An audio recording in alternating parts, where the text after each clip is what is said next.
Okay, we should be live right now. I think everything's set up right. Let me just move my microphone. I hate how my arm over there wants to disappear a little. Or rather, the wall wants to reappear. Oh, because I'm wearing a pink shirt. It doesn't know what it wants to do. No. But yeah, welcome back and let's finish 3.2, shall we? Lord Artonel and the first commander should have returned by now. To the tavern then. Their first order of business will be to speak with Lord Emanellan, and I somehow doubt that he has moved an ilm since we last saw him. Yeah, that's what happens when you accidentally order an execution. I can totally understand that. It's just not a very happy thing.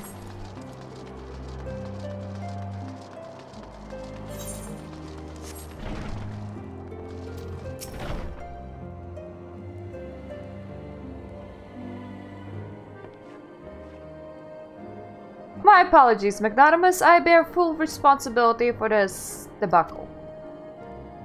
There will be time for that later. I, for one, am more concerned about picking up the pieces. What do we do now? According to initial reports, the protest was orchestrated by the young woman whom Lord Emanellan ordered shot. She and her conspirators infiltrated Falcon's Nest, posing as servants and guests. Several were taken alive, others resisted and were struck down. Still others took their own lives. Our forces suffered casualties as well, but by the grace of the Fury, no civilians were seriously injured. Though more remarkably, the ringleader yet lives, for the time being at least. The chirurgeons are doing what they can for her, but she may not live through the night. Given their impeccable timing, it's like that the convictors who drew us away from the hamlet were in league with the protesters. Accordingly, we have detained them for questioning. I'll be sworn that these villains spent as much effort plotting the failure of this peace conference as we did its success. Well, if the mood of the hamlet is any indication, theirs have been the more fruitful labors. In the wake of the protest, the people seemed disillusioned.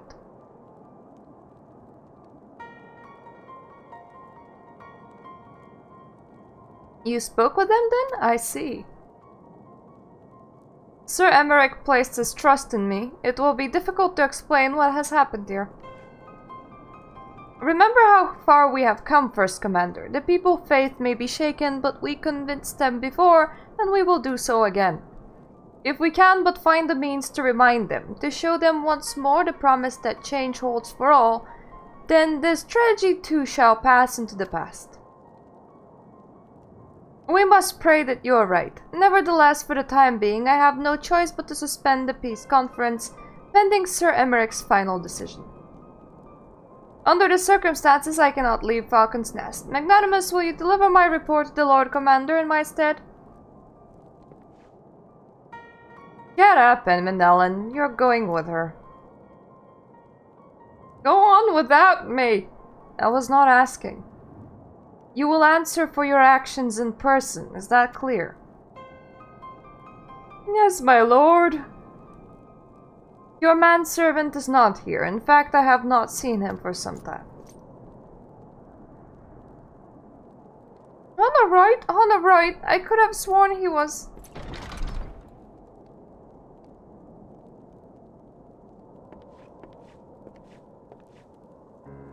Ah, a little boy lost his manservant. I mean, that manservant's a child. I mean, you don't need him to escort you everywhere. You're an adult now. You're at least 13. From the looks of you, which makes you plenty adult enough. I can't enter buildings, for I am not smart enough to use doors. At least not all doors. Then again, if Warrior Flight was just going around buildings trying to unlock them, that would be pretty odd, wouldn't it? It would be like, the shit, why are you breaking and entering? And you're like, ah, felt like it. Can you not let this woman break and enter a little bit?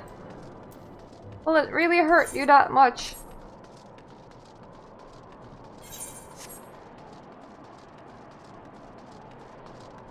Well, I found the Manellan. He's looking. Unfortunately, he's not the one lost. Otherwise, this would have been so easy. Let's whip out our cat and just scan from above, shall we? That dude is not looking, and I have no idea what that dude's doing.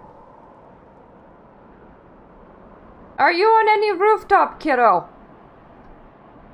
If so, how the hell did you get on top of one?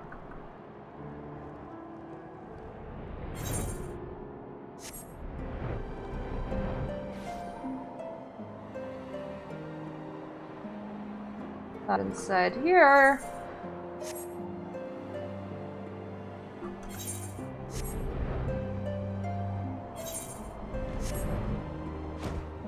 I swear, he has to be in a house somewhere.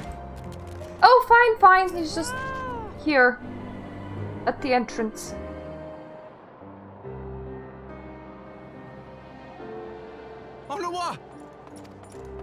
So that's how you pronounce it. I will not remember that. No. What have they done to you? Onowa!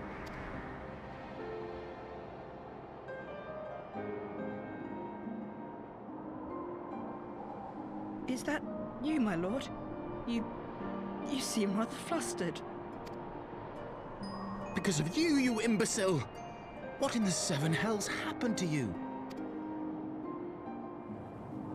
Aww. My apologies. Some few of the guests expressed a wish to leave, and I implored them to stay. Yeah, Final Fantasy XIV is a PC MMO, as well as a PS4 one. You can play on both platforms. It would seem they took issue with my request. Oh, gods forgive me. If I had only been more careful with my words.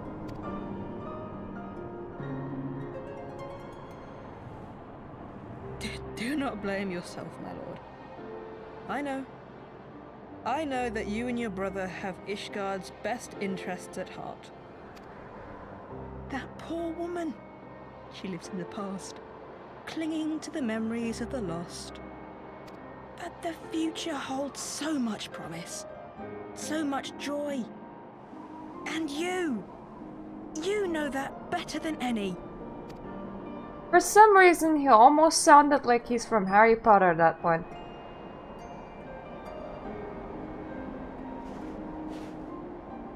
Onowa? He only has a bump on his head. The boy will live. But it's imperative we get him inside and into the care of a Kairujin without delay.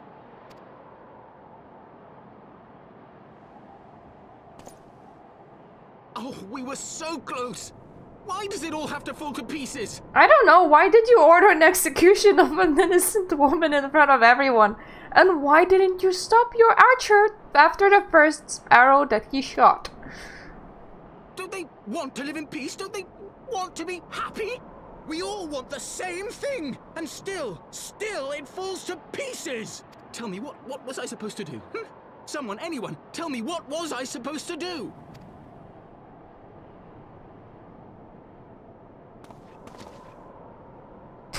I looked like I was about to punch him. Stop looking to others. You make your choice and you live with the consequences. Strong is subjective. Some people are playing it on laptops.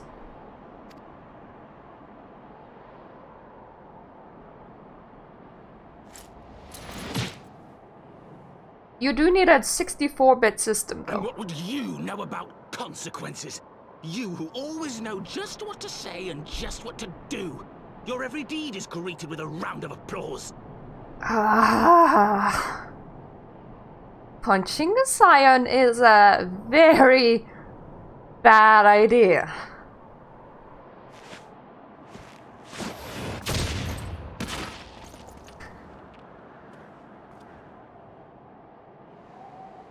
You know nothing about me. I have fought tooth and nail for the people I hold dear. Done everything in my power to save them. And I have failed. Learn to live with it. I have.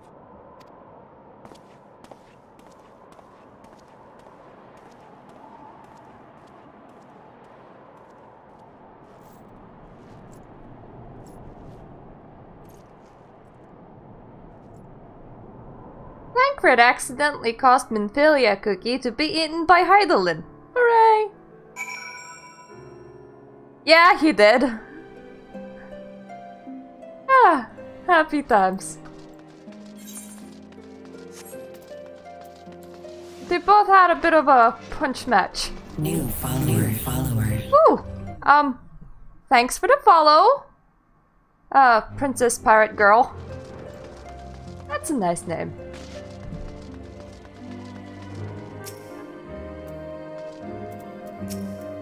You okay there? I may have overreacted, but it needed to be done. He was becoming hysterical. Well, he punched you first, but I was pretty sure that you could have knocked him out in there. I understand the desire to look for reasons, for excuses, to convince yourself you had no choice. Hello! But the past is the past, and there is naught to be gained from reliving your mistakes. I know this, but he... Yeah, we has a better weapon as this. Ah, thanks for the follow on Mixer. I have no desire to wait for the Lordling to emerge from his puddle of self-pity. We have important matters to attend to in Ishgard.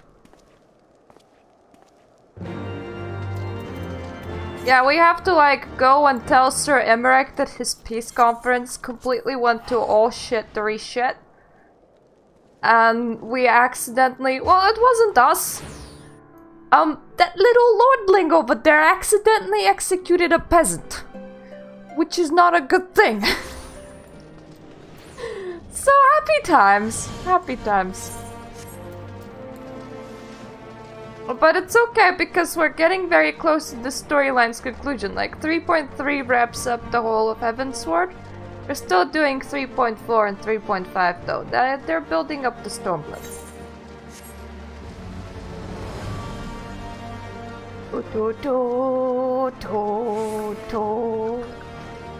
Ah, nice music place. Yes, I am expected. I am always expected. Even when I'm not, I could just like climb up and just stand around and be like, sup? And you will be like, what are you doing in my office? And I will be like, I am resting.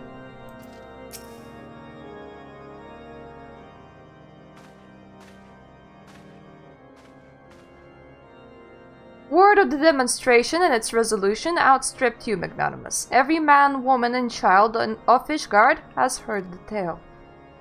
This rumor that my youngest's lack of judgment was to blame, of course. Such stories are prone to exaggeration. What exactly came to pass?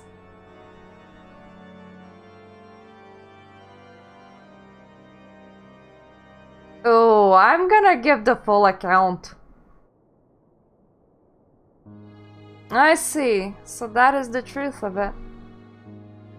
Regardless of his intent, the result is undeniable. He has furthered the cause of these misguided few who cannot let go of the past. In an instant, the delicate peace we were poised to forge is one more beyond us. To dwell so deeply on the war and the vengeance it beheads, only for that too to be taken away. Is it any wonder that they were left bereft?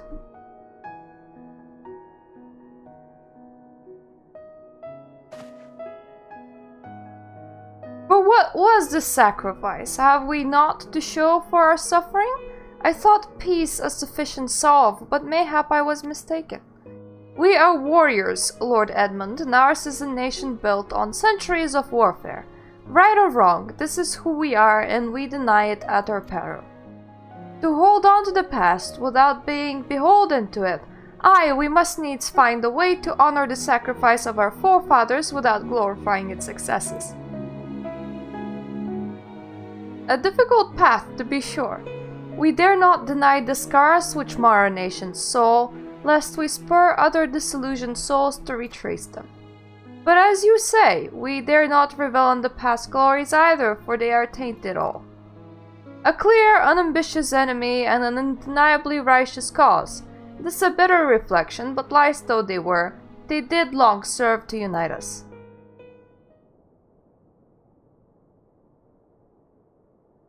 No truth will ever serve us well, I fear. Yet we are not without options. At our last meeting, a proposal was tabled by the other members of the Eorzean Alliance for joint military exercises, to strengthen the ties between our nations and test our readiness to meet with a common threat.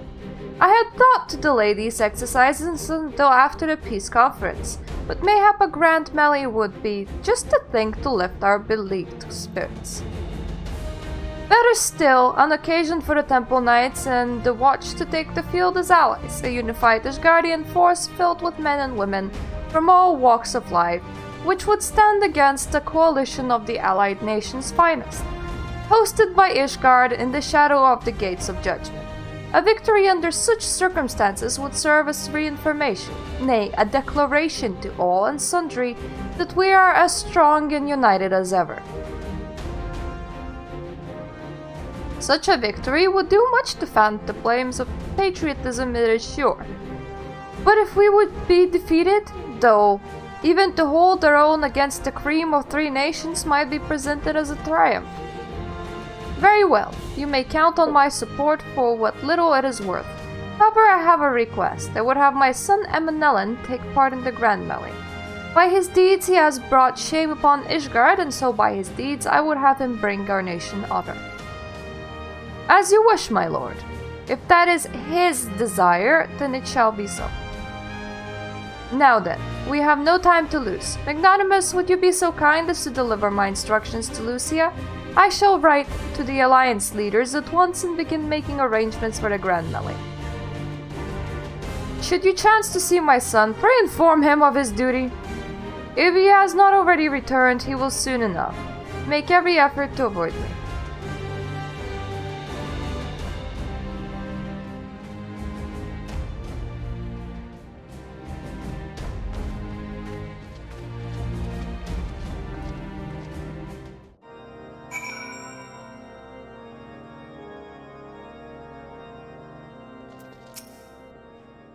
So that is their solution, a grand melee to unite the people. And what part would they have you play in this affair, I wonder? You, whom they have taken into the confidence upon whom they have come to so heavily rely. And you will oblige them. When the proposition is made, will you stand for Ishgard once more? I will stand for my friends and comrades, not a nation. A poor choice of words, for friends tried and true then, the living and the lost. So for this grand melee of his, Sir Emmerich wishes to field a force comprising both of his Temple Knights and Hilda's Watch, yes? Can only imagine what she will have to say about that. In fact, curiosity compels me to go and see for myself.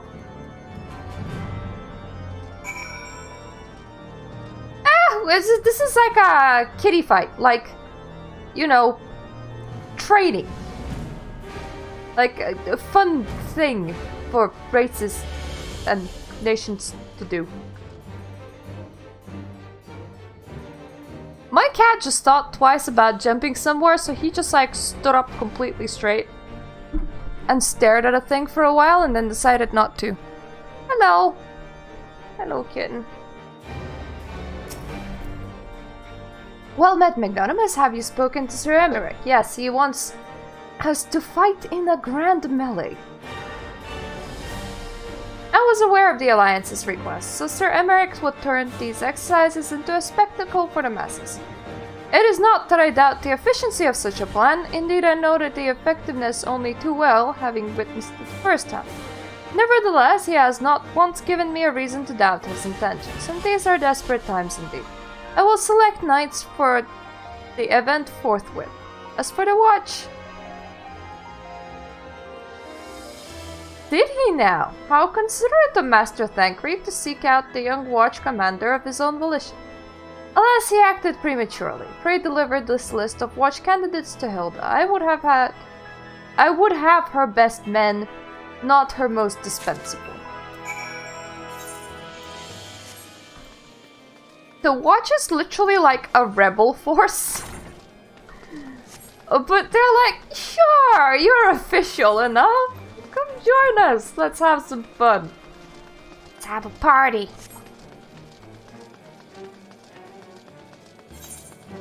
And they all live in the shitty part of Ishgard. Over here. Thancred's been telling me all about Sir Emmerich's Grand Soirer. Seems we're expected to join in. It's nice of him to invite us all and all, but I hope he knows what he's doing, cause we aren't dressed to dance with professional bleeding soldiers. Well, seems the first commander's gone and handpicked her guests. Can't say I disagree with her choices though, she's got a good eye. Will you be fighting too? Reckon it would inspire the lads if you were. Might take their minds off getting their hides tanned and all. Think about it, eh? I hate to ask, but haven't you seen our favorite lordling, have you? I thought not. On the assumption that he is not to be found in his father's loving embrace, I suggest we split up and look for him. I will search Foundation and you the pillars. Have you tried the bar? For when people are sad. That would be my first guess as to where they would go.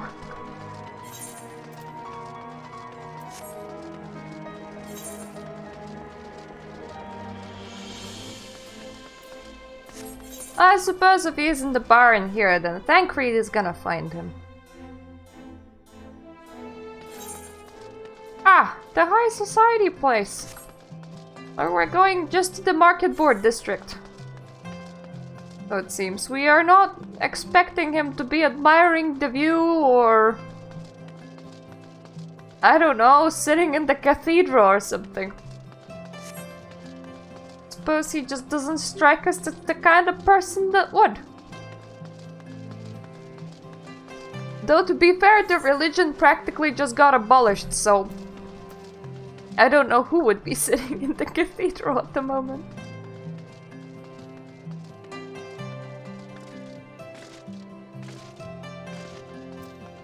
Like, hey, that 1,000-year war... your own countrymen started it, and then built a religion around it. Aren't you happy to have that information now? Aren't you happy about 1,000 years of dying to dragons now? Sounds so much fun, right?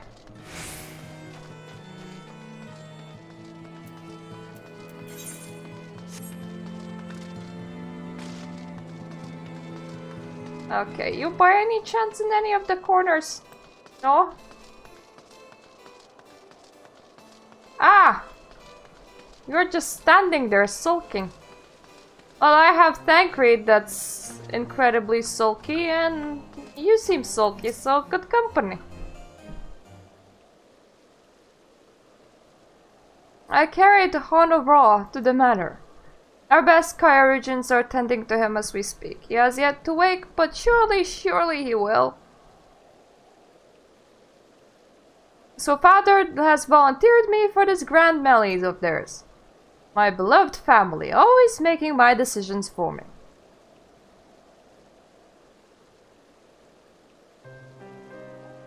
No, it's not like that, it's just... Oh, you wouldn't understand. How could you? You're free to be the woman you want to be, whereas I am a son of House Fortims, don't you see? My future was determined before I was born. What I could and could not do. Right or wrong, that was the way of it. Until the old order began to crumble. Now we wander amidst the rubble, searching for a purpose, for a place.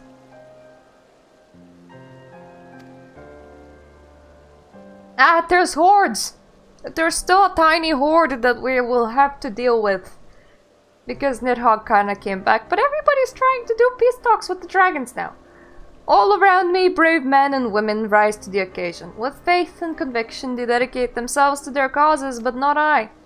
I was terrified of making the wrong choice, which is why I let better men make them for me. Do this, do that, take this duty, guard this conference.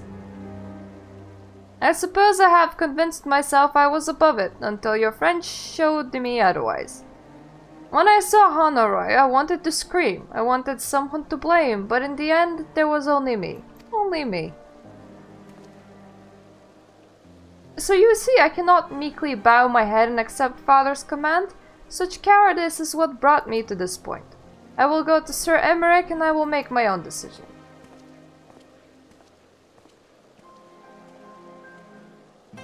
Yeah, you see that this is like the better side of being the warrior flight. If you fail, all civilizations die. They just do, kiddo. Oh, we can't just take the Aetheryte right now. It's just like no question about it. Everybody just dies, and then there's nobody even left to blame you. Which I think is responsibility a bit above that of just being a little lordling that has to go and, you know, fight in a nice, playful tournament kind of thing.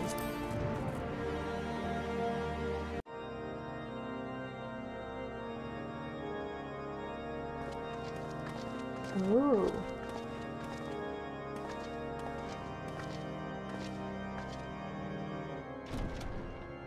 Ah, so that's just the path leading to his office.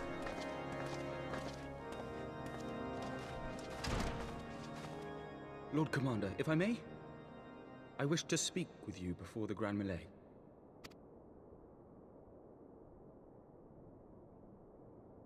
Proceed. How do you do it, my lord? How do you lead with such certainty, when so many of our countrymen will not hear of peace with the Dravanians? Because he has Some of them hate you almost as much as the dragons themselves.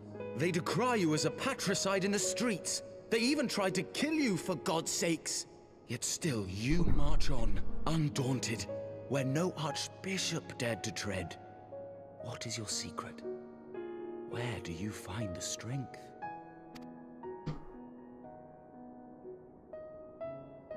For centuries, our nation has been punished for the sins of our forefathers.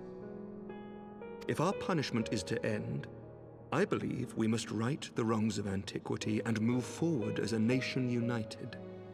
Needless to say, my father did not share this opinion.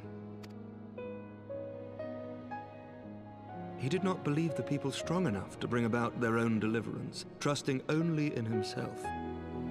Tyranny seemed to him the only solution. But I have faith in the people, Lord Amanalain. I have faith that they will weather this storm and overcome every trial we set before them.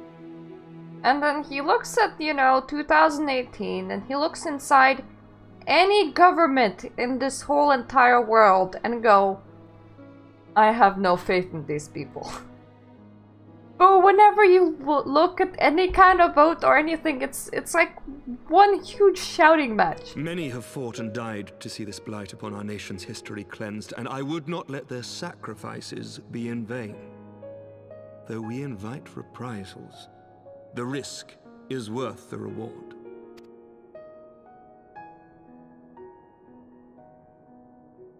I want to believe. I do. But I don't! Lord Commander, through my careless orders, a pall has been cast over these proceedings, and I beg the opportunity to make amends. I, Amanalain de Forton, do hereby request leave to take part in the Grand Melee.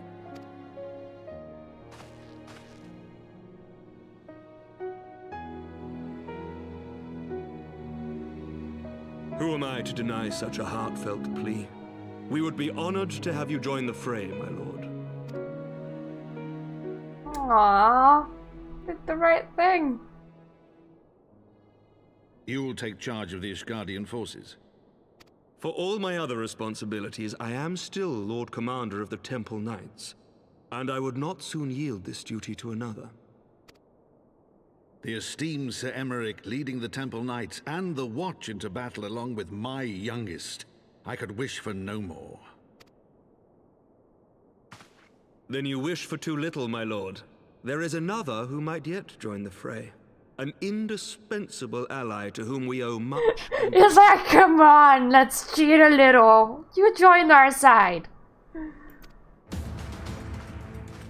Having the Warrior of Light on your side is 100% cheating. Adventurer beholden to none, who nevertheless chose to champion our cause, who has shared in our suffering and in our glory. A warrior without equal, who I am privileged to call a friend. There is no one I would rather have fighting by my side. I ask this in full knowledge of your obligations, and will not think less of you should you refuse. But if your conscience will allow it, might you oblige me, my friend, one more time? Everyone is like, yes, please. Do it.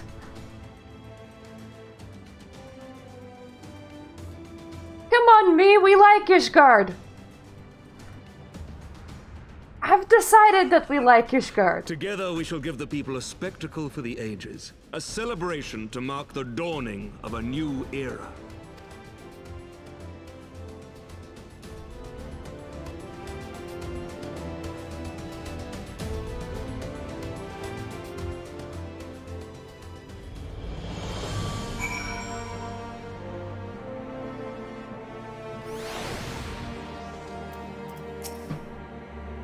God help me, I think I might be in love.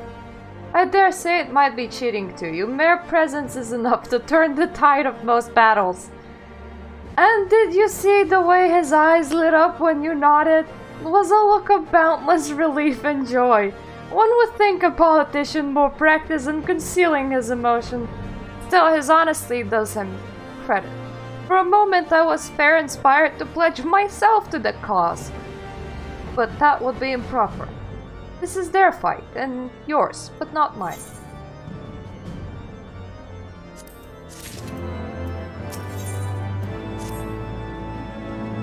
Sir Emmerich informs me that the Alliance leaders have agreed to his proposal. The Grand Melee will be held here in the shadow of the Gates of Judgment and in sight of the capital. An announcement has been made, and allied forces are currently en route. The eyes of Ishgard are upon us, Magnanimous. We must not fail. A rare opportunity to see you pit yourself against allied forces, outside of Cartanu, perhaps. I would not miss this for the world.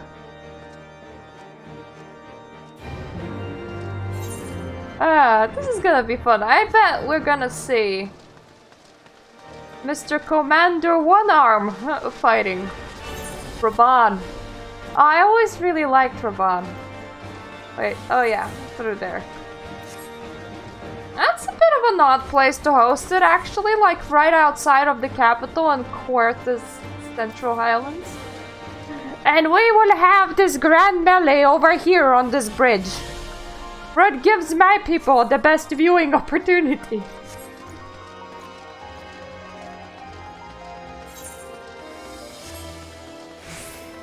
Hello, Mr. Gatekeep. I wanna come back. Yes. To Querth's Central Highlands. Oh, I remember being so happy when we finally got into Ishgard. I was like, wee, I can use this gate. That is so awesome.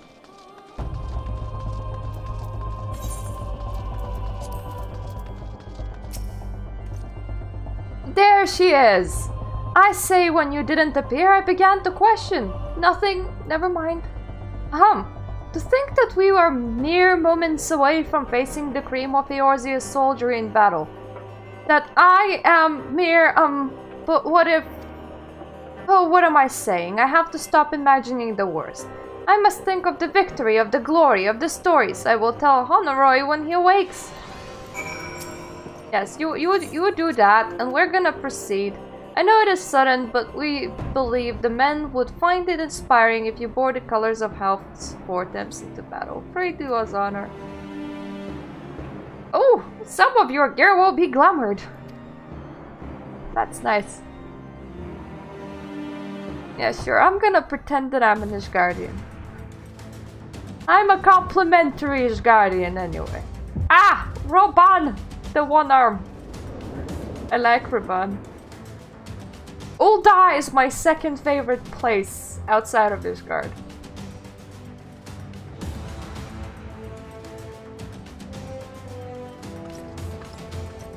Where they have a tiny little princess and a ruban. Ah, your outfit looks so plain. Screw it, I'll wear it. Why does the commander get to look all pretty? I don't want to look all pretty. Don't they just wear commander's gear? Well, the rules of engagement.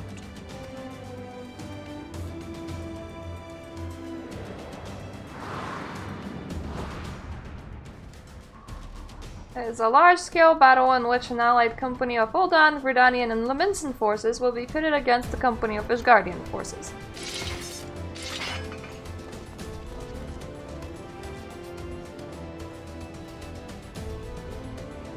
When a combatant is incapacitated, the opposing company will be awarded tactical points. The first company to attain the designated tactical rating of 100 points is declared the victor.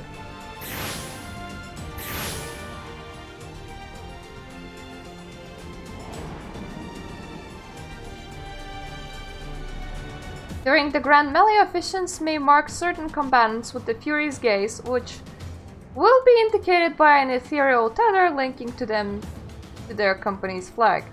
When defeating most combatants will award you company 1 tactical point, defeating marked combatants will award your company 10 tactical points.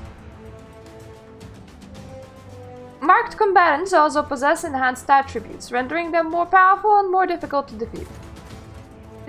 Defeating and defending these combatants is the key to victory.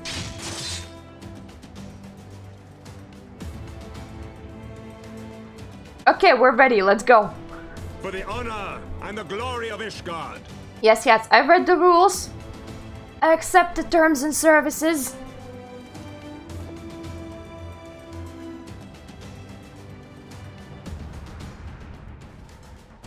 And I sip some of my coffee. And there we go. That's still done, princess.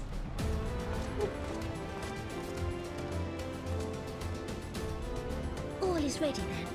Very well. I don't know what is it with me, but throughout the whole expansion, I wanted to find them all a husband. The Eorzean Alliance. Let the grand melee begin! Like, if there was a side quest of just shipping every character in the game, I would probably do it. And then I would be like, yay, happy couples! It's happy couple time!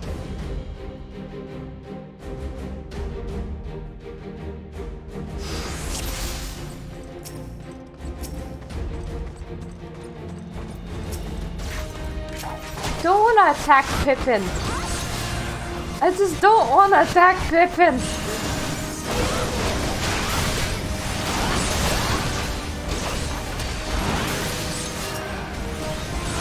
Oh, that's nice. They immediately became the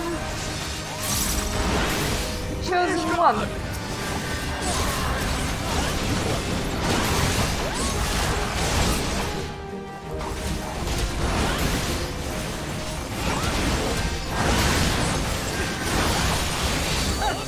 Is that all you've got?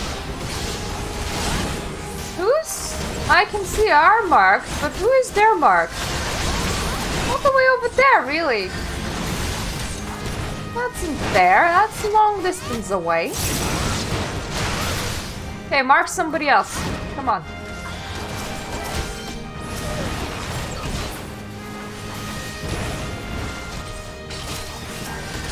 Do it.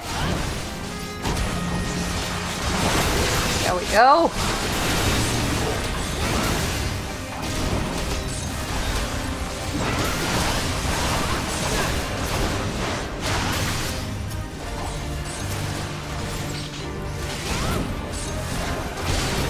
Next, mark this guy, whoever you are.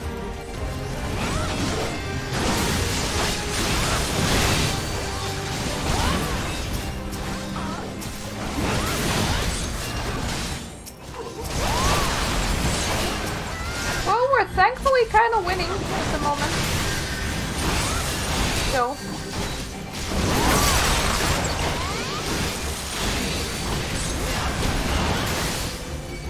fair, the game does not expect me to be wearing the gear that I am wearing.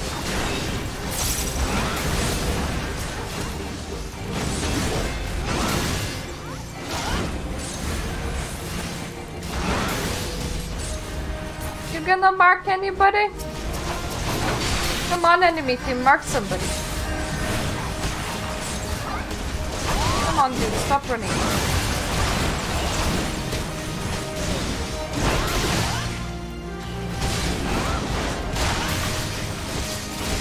I, for the life of me, cannot see who's their other mark. Maybe they currently do not have one.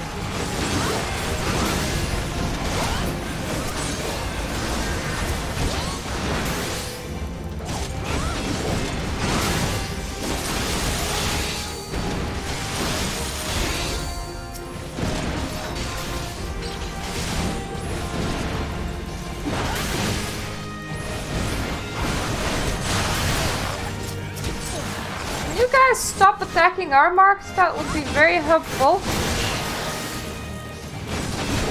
At least she's taking quite the wise stance. Ah, the market. I don't like on that. But it means that they're having a marked one again. It's so much easier for me. Right there!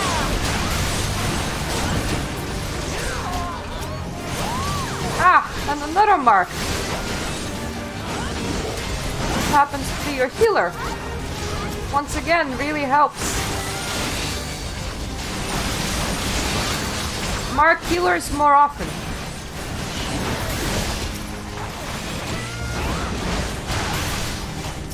Ah, now I'm the mark. Wahey!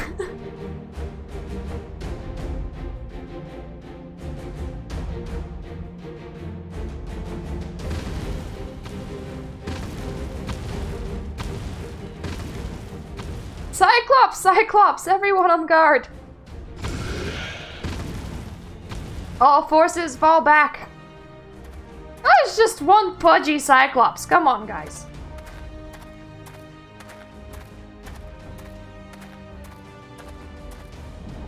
See? The ninja's getting annoyed. Or was he the monk this expansion? He's acting very monk-like. I mean, he's trying to fisty everything. Continue the melee, I will deal with him.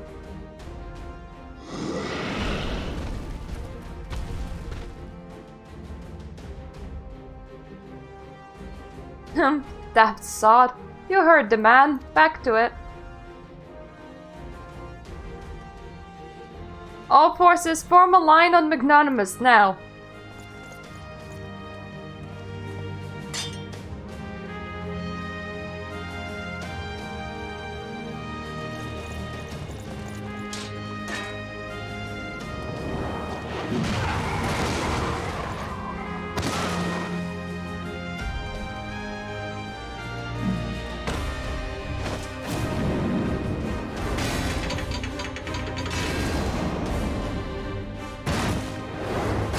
Ah, the Bull of Alamigo, I love it. It's like he developed a class for himself.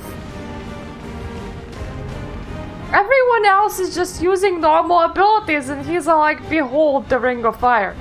Corporal, I will not lie, I was hoping it would come to this. So then, shall we dance? Damn it all! And I'm like, yeah! This is gonna be fun!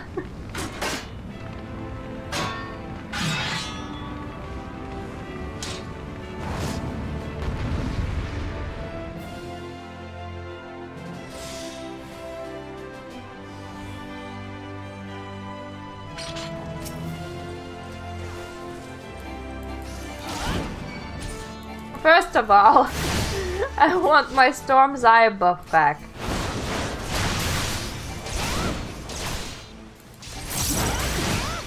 But secondly, I just want to build resources kind of fast. And thirdly, The game really does not expect me to be wearing the gear that I am currently wearing because this expansion has happened a long time ago. So it's a lot easier than it should be. Though I did it on expansion, on when this was relevant content, and it was never too difficult.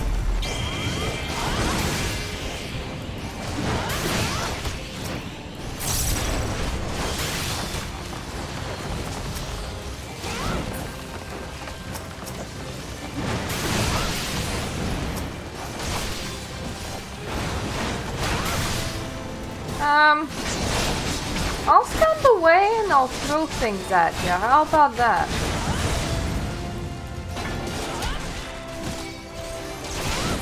Though you do have impressive fireworks, I gotta say that. Not a match for Warrior of Light though, but still impressive fireworks ahoy.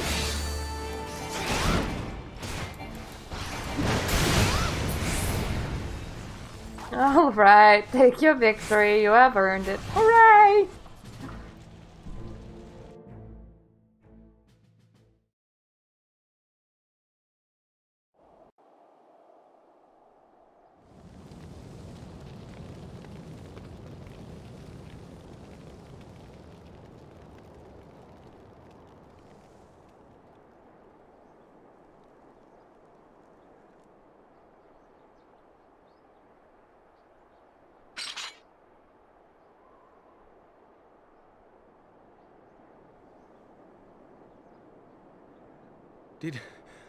Did she win? Then we... Then you won! Amazing, isn't it?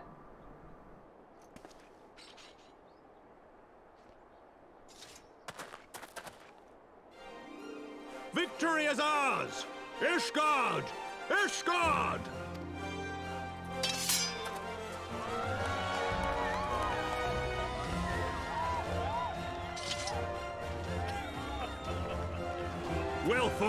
Well fought, my friend. You truly are the warrior of warriors. Thank the Fury you were on our side. Yeah, it's cheating, isn't it?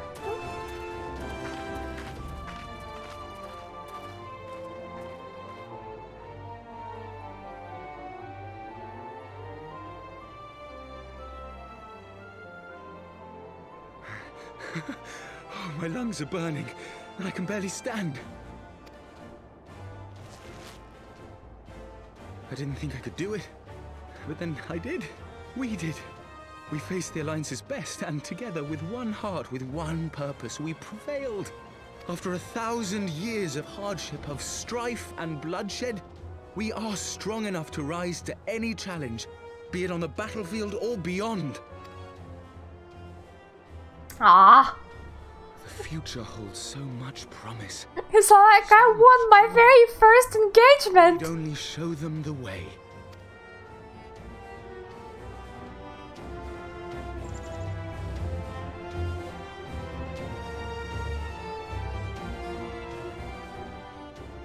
Well, everybody needs to win their very first engagement.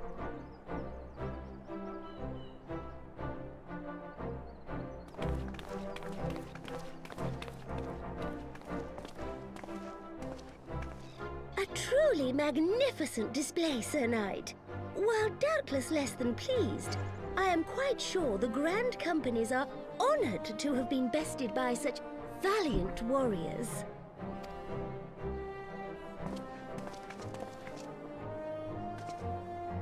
The honor was ours, Your Grace. I am pleased to see that Ishgard's proud martial tradition is being upheld.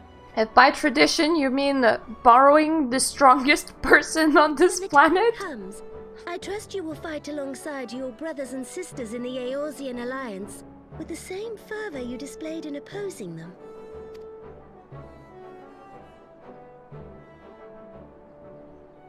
I note that our friend elected to take the field in Ishgardian colors. At my behest, Your Grace. If we have given offense, the blame lies with me. Fear Fear not, Sir Knight. It was a surprise, nothing more. And any hint of ill feeling was wow! dispelled by the strongest fetch quest runner with General Rauban.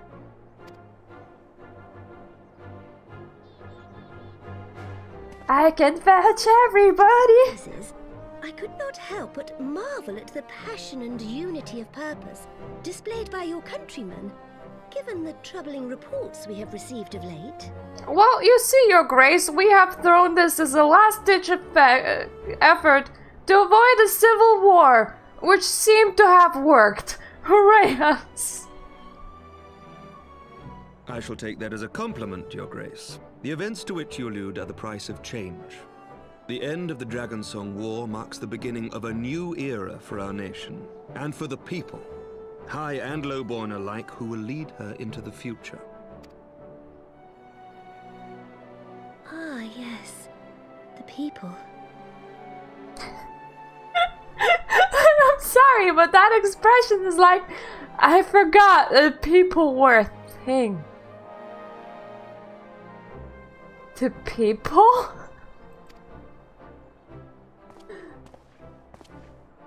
Change is indeed a perilous thing, for we who seek it, and they who fear it. I shall pray for Ishgard, and for you. Aw, thank you. I love your hair color, by the way. I wish I could have light pink hair naturally. And then nobody would be insulting me for dyeing my hair in, crazy colors, for that now connotates a sort of political leaning in a way. Congratulations on your victory, by the way.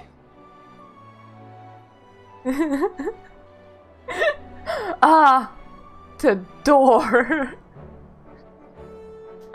Okay. You're like, change is refreshed. Ishgardians certainly seem happy with themselves. I, for my part, am merely glad you did not strain anything in the process of single-handedly winning the battle for them. Yeah, that happened, didn't it? You okay? That was one Cyclops. Did you strain all of your inner organs? I mean, you can't do magic anymore, but you can still punchy punch. Scratch, I assure you. And I will not suffer you to worry over me. Not when we have a dozen far more important concerns. Make that 2 dozen. Still, as Y'shtola never tires of telling me, we can but face them head-on, one at a time. One day at a time. As Minfilia would have done. She's not dead, she has just been eaten by Hydaelyn. There is a big difference.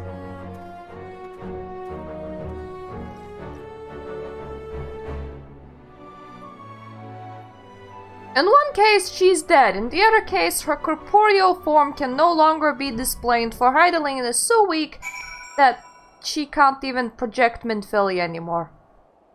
Kinda hard to tell apart, isn't it?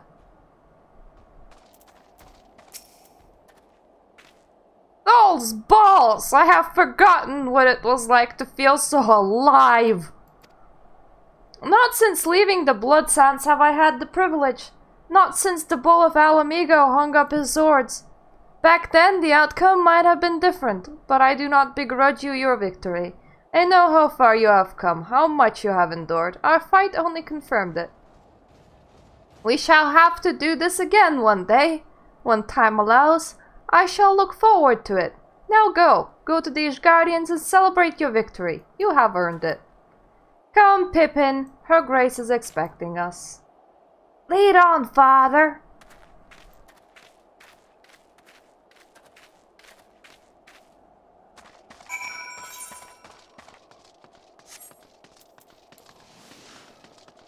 So do we have a feast, a ball?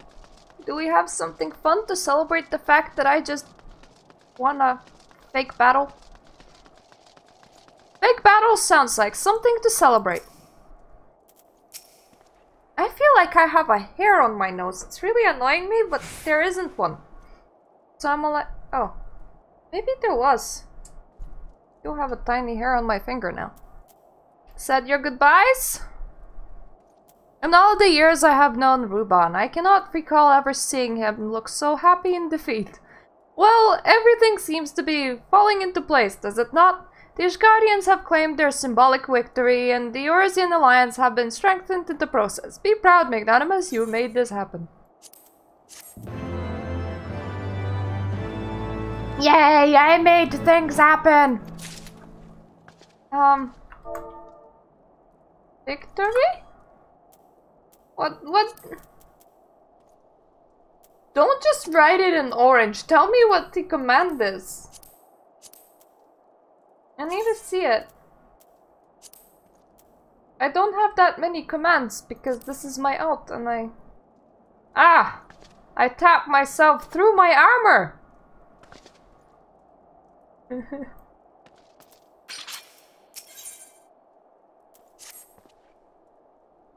We have done it! Nay, you have done it! You brought us the victory we so desperately needed. There is naught left but to return to the capital. Come, let us see what the reception awaits us.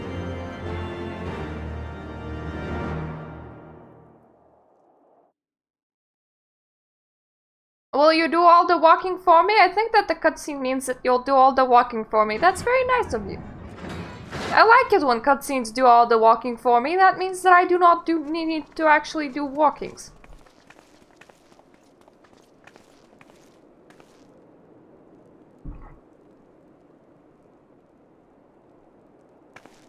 She's all like, and off to my peasant quarter I go. My lord! Who are you calling? Ah, it's you! Oh, my boy. Shouldn't you be in bed? Thank you for your concern, my lord. But I have largely recovered from my ordeal, and I have naught but several scars to show for it. Which I have been told some women may find appealing. I see. And to think I was worried sick over you. I'm not sure I understand, my lord. Well, let's put that theory to the proof, shall we? My lord? 'Twould seem that a great many things have occurred in my absence. Great many things! To make amends by welcoming you in person. The messengers spared not their chocobos to bring us word of your victory in the grand melee. I cannot well describe our elation when we heard the news. It called to mind the day we rejoined the Eorzean alliance, and I glimpsed hope rekindled in the eyes of the people. The Fury herself ushers us into a new era. Sir Emmerich, the time is now. Aye, that it is. Reconvene the conference and summon Vidofnir to Falcon's Nest. We will make peace with Hraesvelga's brood and hasten this bloody war to its end. Woo! Yes. Peace! Commander. And shit! I will send word to Artoirel and bid him resume preparations. Now that we fought in this fake battle, I suppose we think that our peasants love us now. Emanuele, you'll place yourself at your brother's disposal. He'll be glad of your assistance.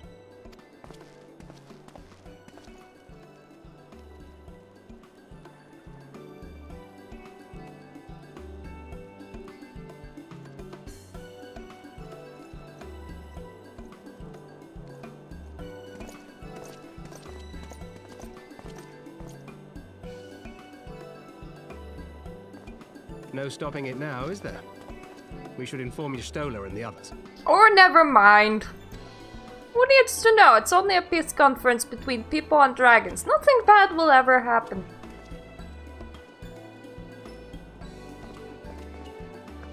My dear friend, I doubt I will ever be able to thank you enough. But when the conference is successfully concluded, I damn well mean to try. Yay! Yay for trying!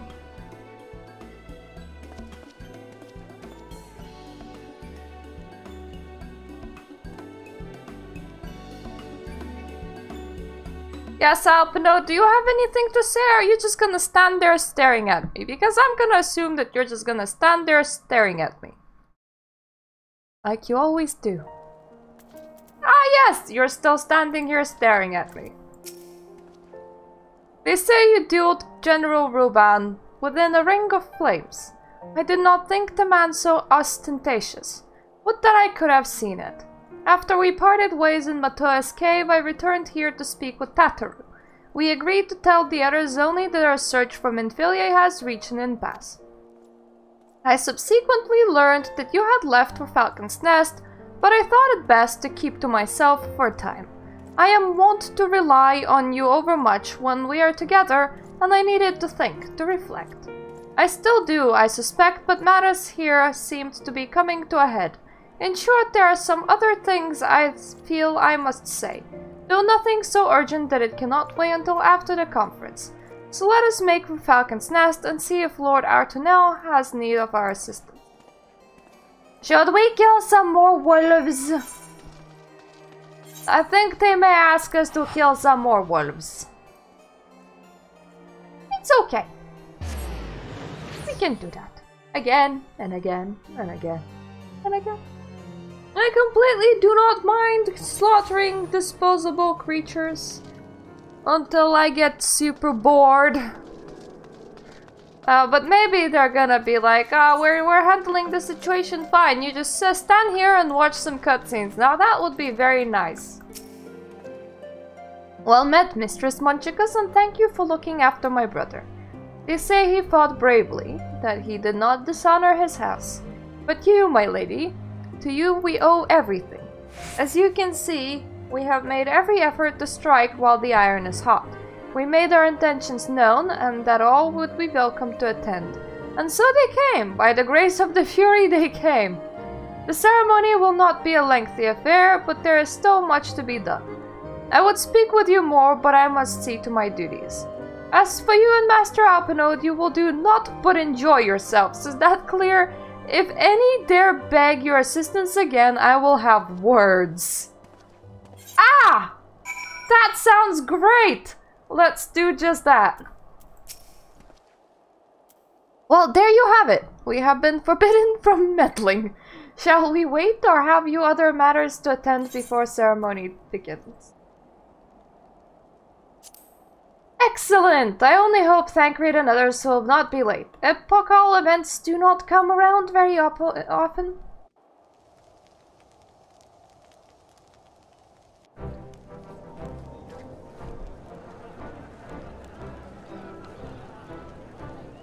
So many people looking so alike. And it seems like we had a lot of time to wait, considering that it was just nighttime. It's like we gathered at 1 AM and this is like 12.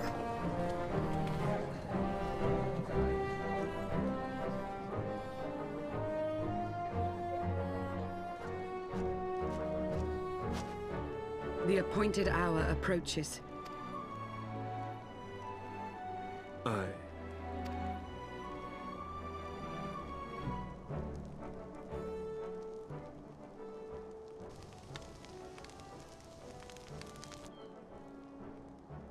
She begged leave to watch the proceedings. I saw no reason not to grant it. Ah, so she still lives. That is good. Should I choose to deviate from my prepared remarks, I ask that you trust in my judgment. Have I ever done otherwise?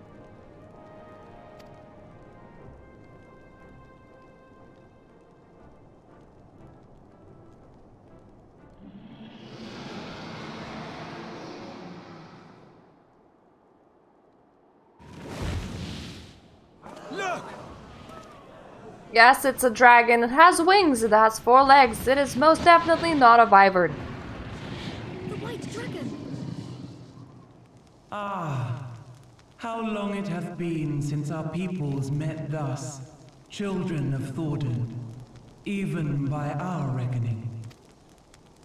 Vidofnir, daughter of Hraesvelga, we give thanks for your visit, and bid you welcome to Falcon's Nest. Our sire bade us hearken unto the whispers of our hearts.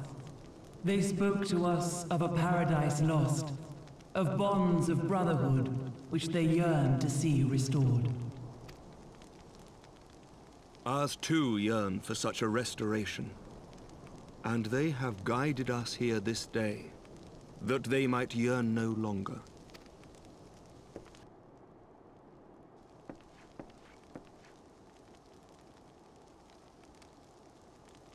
So many people wearing the exact same thing. Have you no sense of fashion? Brothers and sisters, ye who stand as witness, hearken to me. Since the days of Eld, when the bonds betwixt man and dragon were sundered by our hand, our peoples have known only war. Bloodshed without end, losses beyond counting, and still we fought. And still we fought.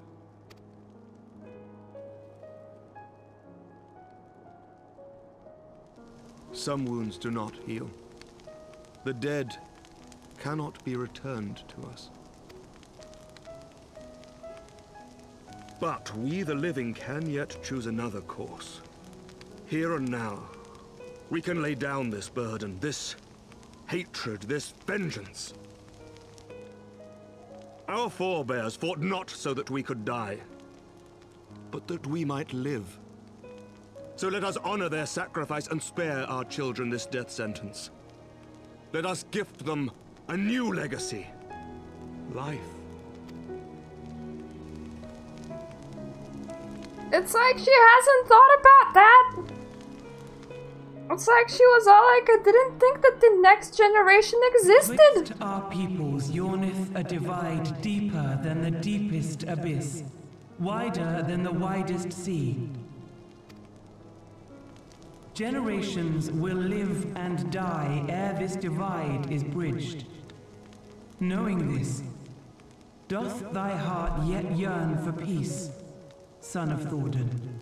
Oh, if nobody starts it, then it will take even longer, won't it? Look now on the legacy we would leave to our children.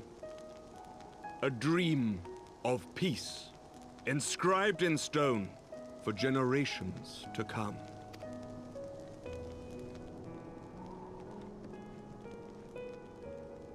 Behold the white sheet.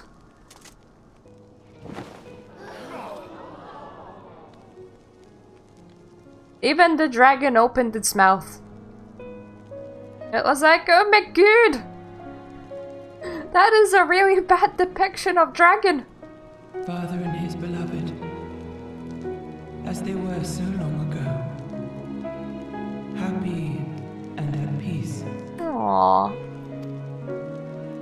The dream they shared shall be ours once more.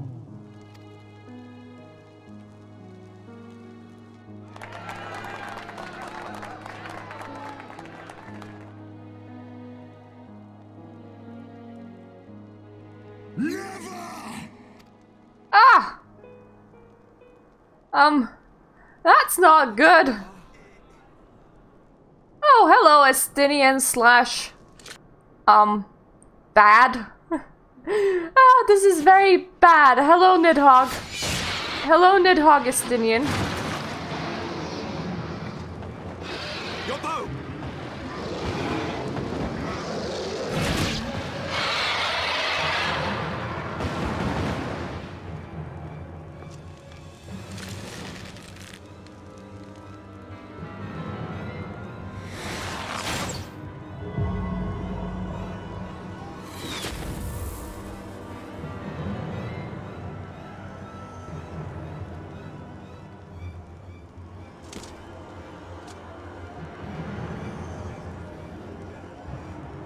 I hope to God you have not pierced your heart. And that is very disturbing. That too. But I think the eye on the shoulder is the worst bit. And your hand.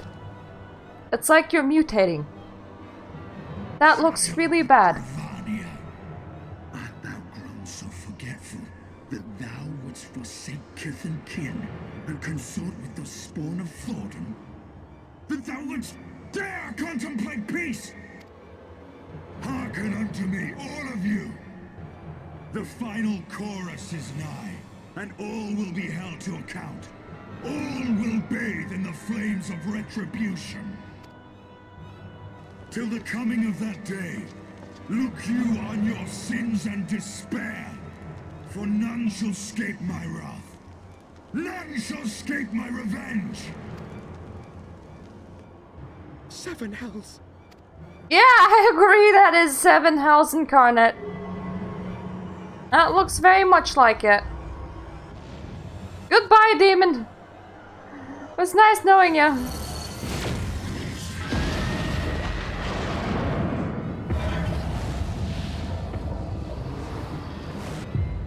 It must be convenient to be Nidhogg and Estinian all at once. You can stab when you need, and then you can flamey breathe when you need. Okay, now somebody, like, clean that nice picture and provide some support for the nice dragon lady. Surely you have surgeons. Take that worm! While he lives, we'll never know peace.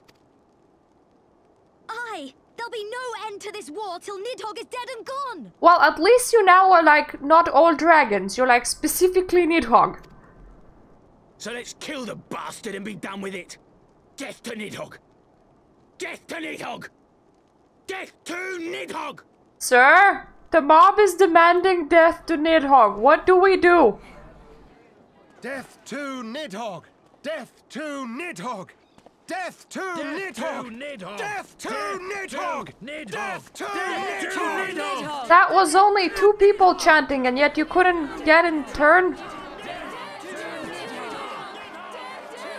And then Alpinoid is like, no death to Nidhogg.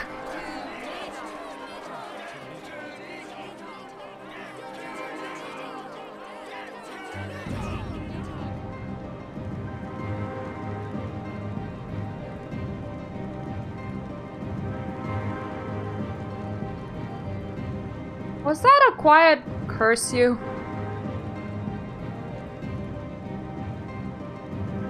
Because that was not a quiet come back to me, my love.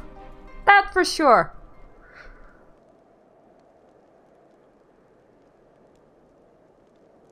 I hope you cleaned off the nice little thing that you put onto a wall.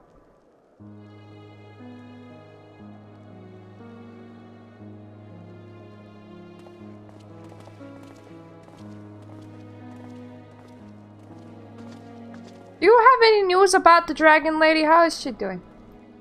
There they go, the last of the guests. Having come hither with hope in their hearts, then depart with hatred and bloodlust. Until the moment I saw him strike, I still held some small hope that what you had seen in Azizla was an illusion, perhaps. But he acted without hesitation, as did Sir Emmerich. For a mercy with Dafnir's wound was not mortal, so Lucia tells me. The dragon was spirited away to Enix, trying to receive care from her brethren. We can but hope her recovery is swift. But such was surely Nidhogg's intent, to deliver a proclamation not only to the children of Thordan, but to his kindred. War is coming, and yet who do not stand with us stand apart. She was an example, a message to the brood, another instrument of his vengeance, like Estinian.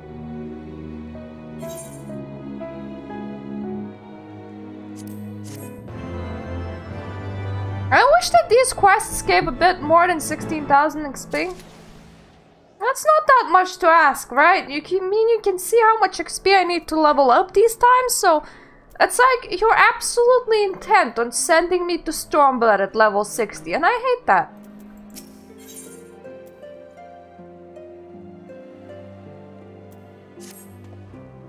When I said I wished to speak with you after the conference, I confess I envisaged rather happier circumstances. If anything, however, this latest tragedy makes the need more pressing. There are things I must say. Not to the warrior of light or even my fellow Scion, but to you, Magnanimous, my friend. But not here now. Ah, but of course, the intercessory in Camp Dragonhead is still open to us. Let us go there. Whatever an intercessory is. Wherever Camp Dragonhead is. Oh. Oh! place where we went before the expansion. Fair enough. I know where that is.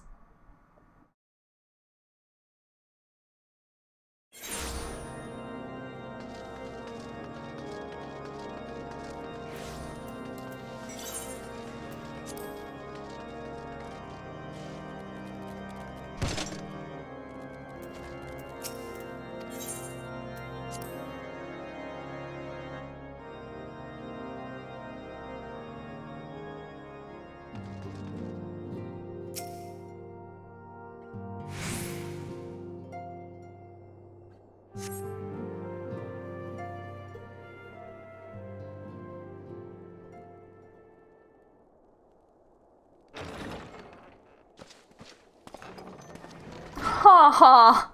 Forgive me. That took longer than expected. Aw, you brought a drink. You seem puzzled. Oh, these. I thought something warming might not go amiss. It was not all that long ago that we sat here, you and I. In our very own falling snows, as Lord Horshvon called it. I still struggle to believe he is gone. And Azelle too. I had such hopes for her. Master Matoya asked me what it was all for. Why we fight. And why we die. Were I still commander of the Braves, I would doubtless have replied, for the future of Eorzea. But I'm not that man. Not anymore. Alpinode, you were never a man, you're still a boy. The fact that you're still this height for Nelezen kinda proves it. I needed a new answer. One that I could live with. And when I saw Estinian at the ceremony, I knew at last what it was. To bring peace to the earth? I do not want to be a man who sacrifices his friends and family for a cause. I want to fight for Estinian, and I want to save him. Okay, boy. When Nidhogg leads the Horde into battle, Ser Emeric and his forces will do what they believe must be done. That is their choice to make. Yet even if Ser Emeric is willing to forsake Estinian, I am not. Would you like to talk to him? For he is our friend and ally. We may struggle, we may fail, but we must try. Try all you might, but what are you gonna do to talk with the possessed man? Nidhogg's spirit, go away, come again some other day. Like that. Because I don't think that may work.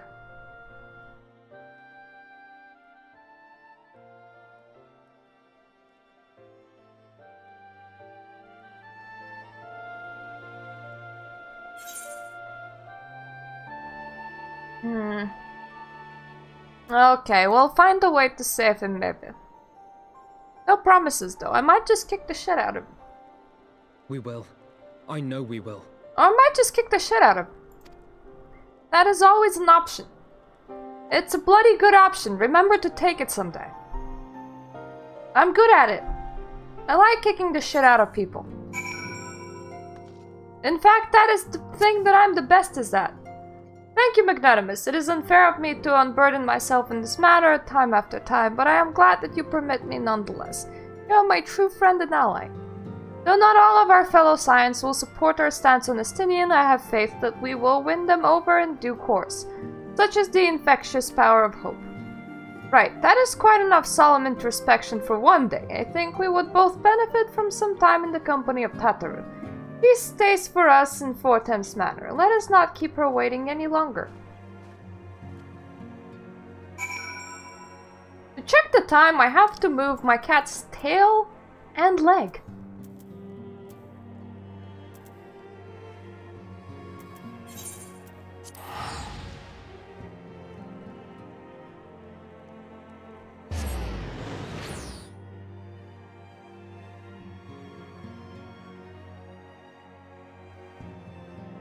He's a sleepy little baby.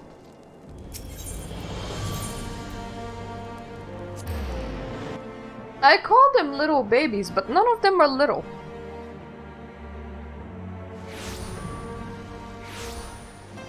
Three of of them are over a year old. One is like over 4. And one is likely older.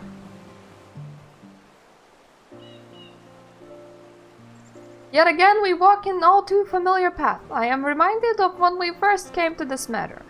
Lost and uncertain, we were granted succor in an hour of need. We were saved, and now it is our turn to return the favor.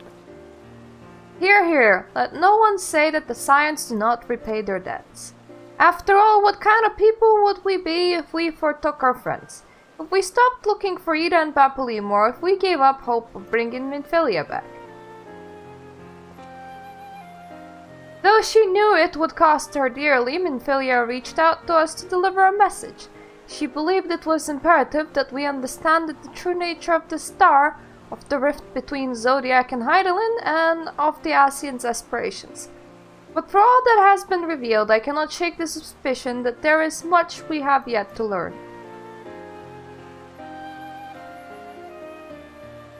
In any event, I think it is time we step back from the fray and carefully consider our next course of action. It will not be easy to turn this tragedy to triumph, but we will find a way. We will.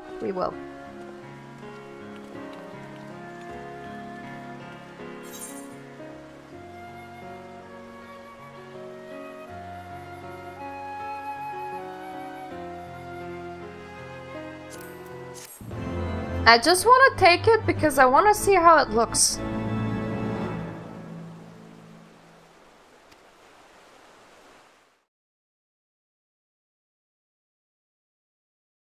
These quests never used to give, you know, just the amounts of armor.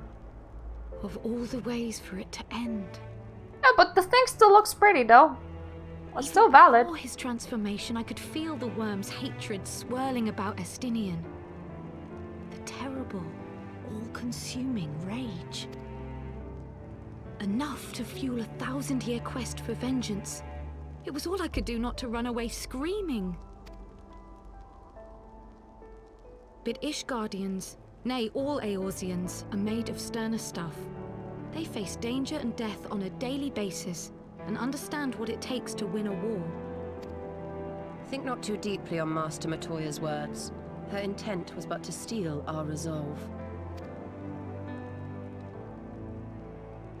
That, and to remind us to look beyond these passing conflicts to trials greater still. To the truth which hides at the heart of this world. Y'shtola looks really pretty in here, and I really wish I could have Kryle's outfit. So that's your aim, is it? You disapprove? Not at all. I believe it's traditional for the student to follow in the footsteps of the master. And you are so very alike.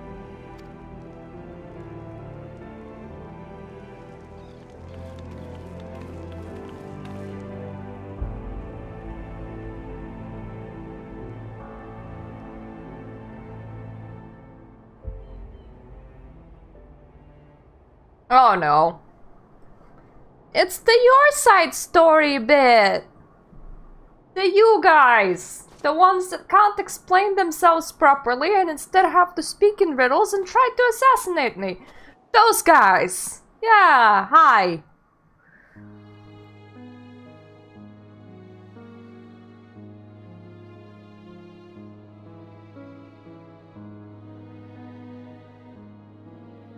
Change. That great inexorable wave was upon us, and soon all of Ishgard would bend to its will. Whether they like it or not. For all our sins, for all our scars, the future for which we had long yearned was at last within our grasp.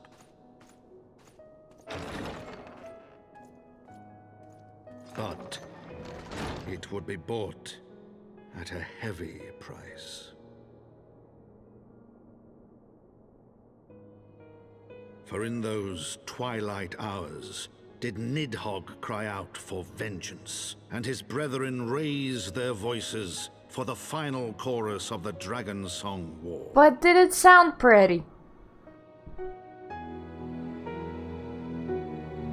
From the memoirs of Court Edmund IV Thames Heavensward, the Gears of Change.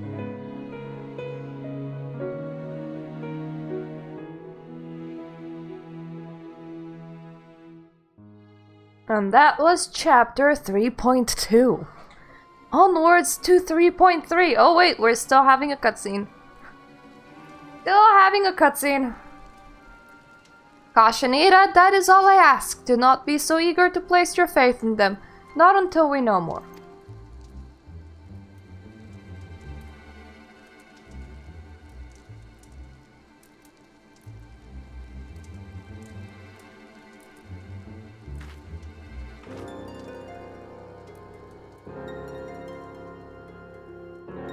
Ida and Papalymo, the people that are wondering about the Alamegan way.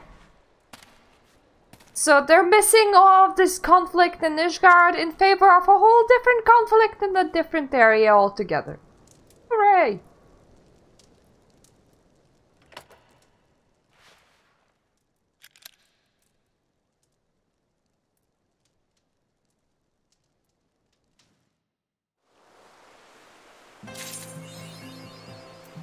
Whoop whoop! Whoop whoop! Okay, that's celebratory dance done. Moving on. Actually, I did say I was gonna look at that gear, didn't I?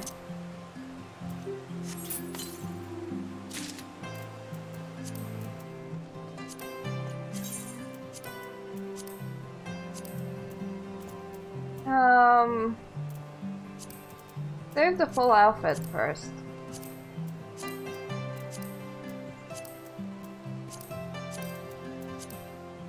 The headgear looks absolutely retarded.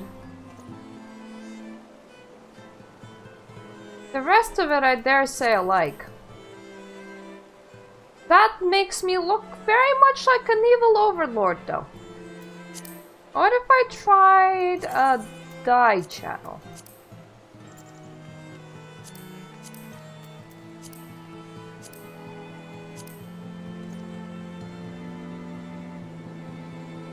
Okay, the white and black might work. That is pure white though, what? Oh, Snow White looks so much worse.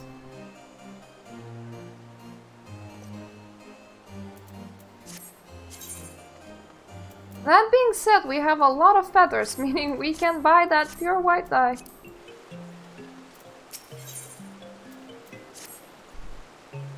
Ah, Mistress Munchicus, it's well that you are here. You are wanted within. I believe Master Alpinode wishes a word with you. And he could have not come out outside. Even though I would myself not stand outside waiting for the Warrior of Light either. I mean, I ordered stuff from Asda today. I went outside the last minute because outside is cold.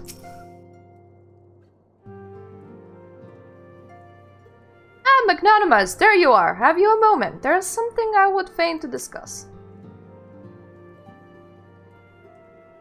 I must ask you to recall the events which unfolded at the peace conference, though I dare say you would sooner forget them. My mind returns again and again to the moment when Nidhogg appeared before the crowd in the guise of Estinian. It was a sight to chill the soul, but one which gave me reason to hope that our friend might not be beyond salvation. When you described his fateful transformation and as his lie, I feared him lost forever. But the mere fact that some semblance of his former self endures must surely count for something. Alas, I have no evidence to support this impression. Thus I did turn to Y'shtola and Kryle for more empirical appraisal, and full glad I am that I did, for it would seem that they have some observations of their own to share. The ladies have saved us a table at the Forgotten Night. Shall we go?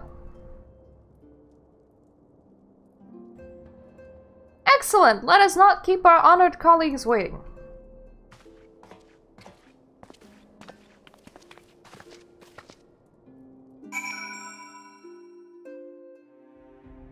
Considering that we can now return to Rising Stones as we please,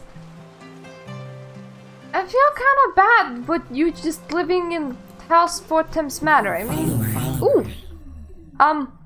Thank you, Alt Reality Game Org. Yeah, considering that we can go to Rising Stones or the Waking Sands, nobody is like trying to run us out of this place anymore. It's kind of weird that we're like, oh, House Fortems, can I crash at your place? At least we're not crashing at Master Matoya's cave. Now that would be quite interesting. Master Matoya, can I have a sleepover? No, you may not. But why? I really wanted one.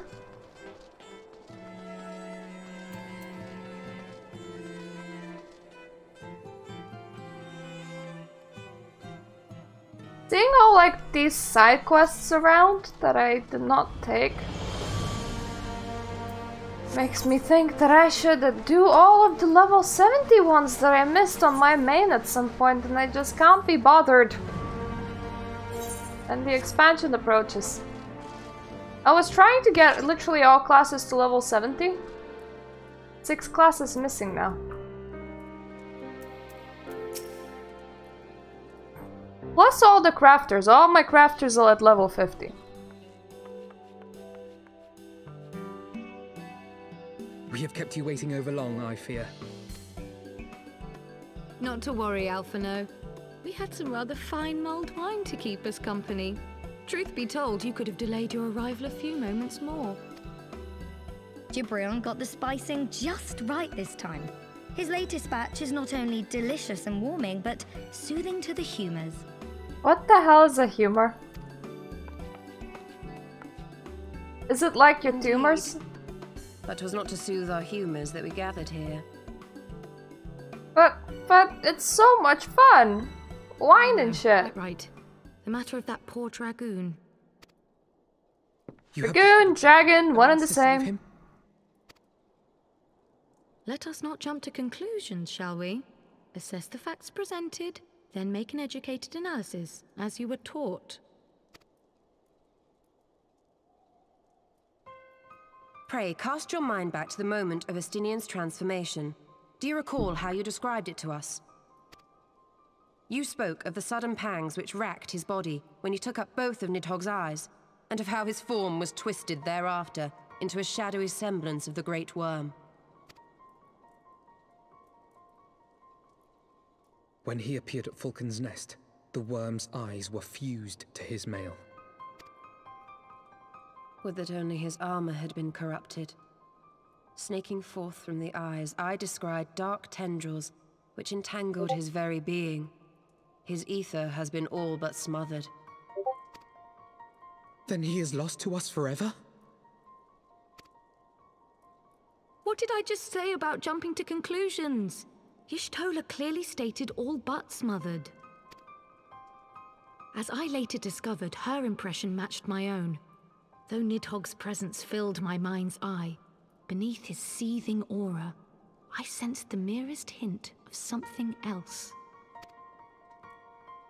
And after listening to Y'shtola's observations, I became more certain of my suspicion that the something else I'd sensed was, in fact, the trace of a different will, submerged in the sea of Nidhogg's rage. Ah, there's still a tiny bit of Estinian left, just a teeny tiny bit. You mean? Yes, 'tis like that Estinian spirit yet lingers. Can we not wrest him from Nidhogg's grasp then? Tear the eyes from the armor? We know not if that would serve to separate Worm's soul from man's. None have ever attempted such a feat. Yeah, it sounds like it could end badly. Success, then by the gods, I shall be the first to try. Alphino.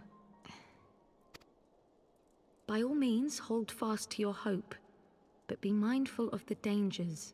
Fuck dangers! Even should you succeed in excising the eyes from the dragoon's mail, we have no way of knowing if your friend's soul would survive so violent a separation. And that is to say nothing of the possibility that his would-be savior might become Nidhogg's next host. But what other choice remains to us? Should the opportunity present itself, I will tear those foul orbs from Estinian's armor and trust in the resilience of his soul, even at the risk of mine own. Ah, I found you at last. Oh, hi.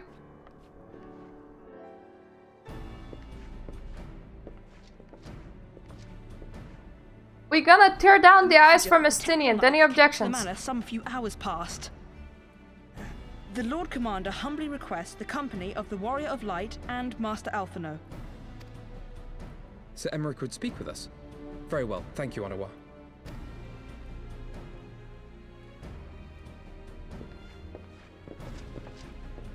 'Twould seem duty calls. Pray see to yours, and we shall return to ours. Thank you, Y'shtola, Kryl. Your words have given me hope where there was none. Whoop whoop. Come then. Sir Emmerich awaits. Yay for hope!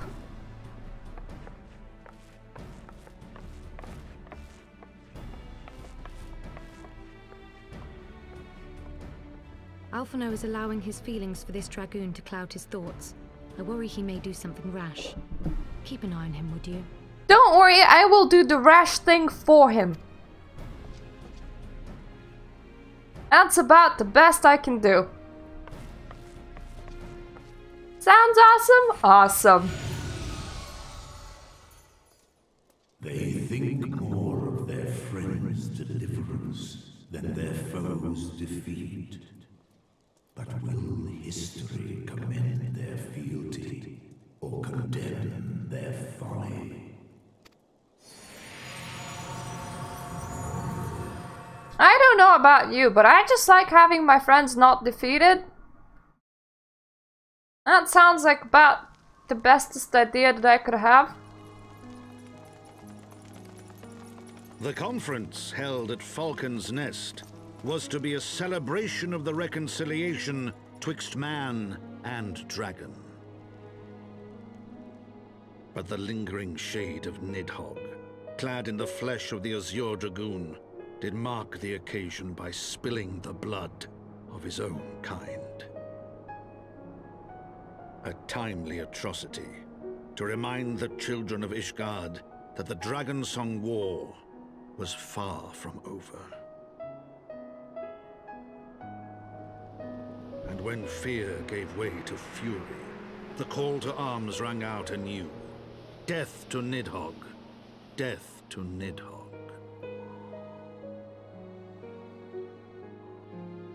Death to Nidhogg?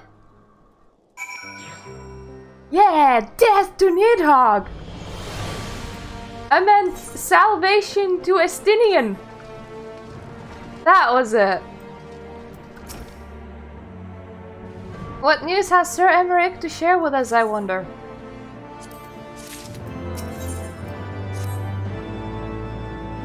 Might Sir Emmerich perchance have received word of a Dravenian advice? Or mayhap they have located that is to say, mayhap Nidhogg has been found. Come, I would hear what the Lord Commander has to say. We are all to hear what the Lord Commander has to say, for I have no choice. Praise be the life of Warrior of Light. Woo woo! Friends, I thank you for coming.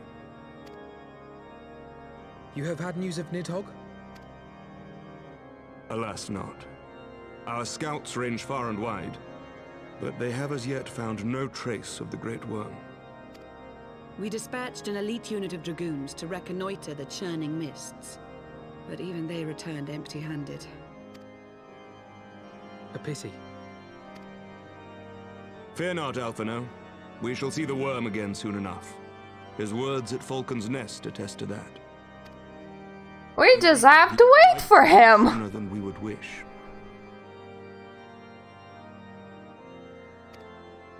I don't know. Defenses are being bolstered as we speak. Alphino seems to really wish to see him. With all haste. I mean to call upon every able-bodied warrior at our disposal, from the Knights of the Four Houses to the men and women of the Watch. But I did not summon you to discuss strategy. What then would you have of us, my lord? I will speak plain. Now that Nidhogg is possessed of both of his eyes, no mortal force we can muster will repel him. That being the case, we must needs recruit an ally of equal strength. A dragon? You speak of Hraesvelgr? Well, your guess is better than mine. I would have said Midgardsormir, but that would be, interesting. I do. To whom else could we turn? And Midgardsormir? That he is Nidhogg's equal, I do not deny. Nor can I name another. But convincing the reclusive creature to do battle with his own brood brother will be... how shall I put this? Fun! It will be fun. It will be no small undertaking, yes. Estinian's report was most particular about Hraesvelgr's unwillingness to involve himself in the affairs of men. In the affairs of fun.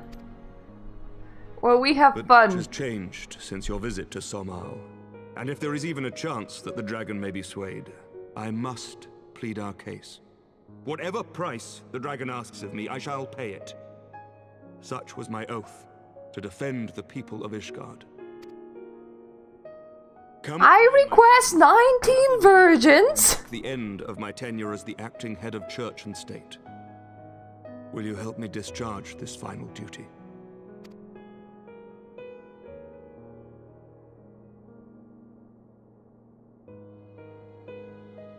We will, my lord. Though I fear our involvement offers no guarantee of success. Come then. We will depart at your leisure. There you go, kitty. Here's a bit more space on my table so that you can get a bit more comfortable. That does not mean licking the bolt. No licking the bolt, okay? No bolt licking. Thank you. Both of you. The city is yours, First Commander. And she's like, hooray! The city's finally mine! I can have a party! My lord, we shall pray for your swift return.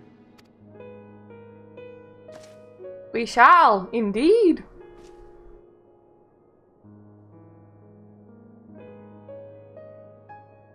All of us, while I sit here with her.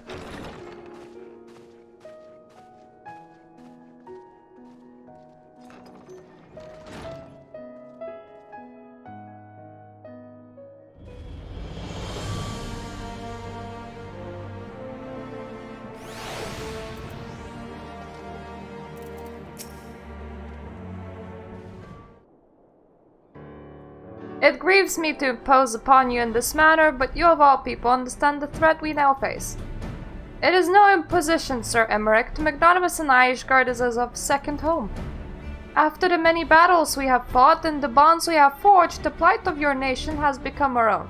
If there is aught that we can do to aid in this salvation, then pray impose all you must.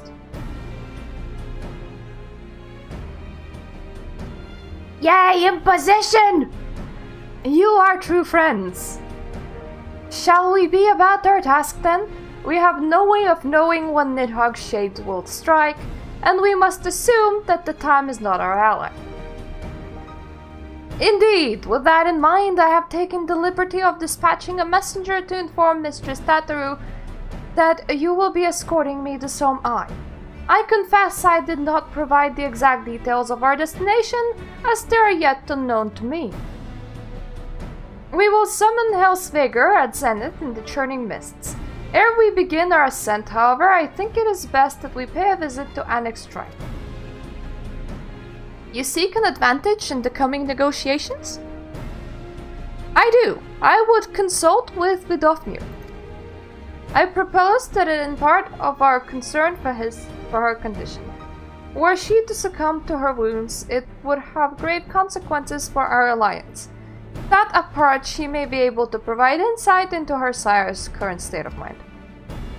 Well reasoned to the Dravernian forelands, then.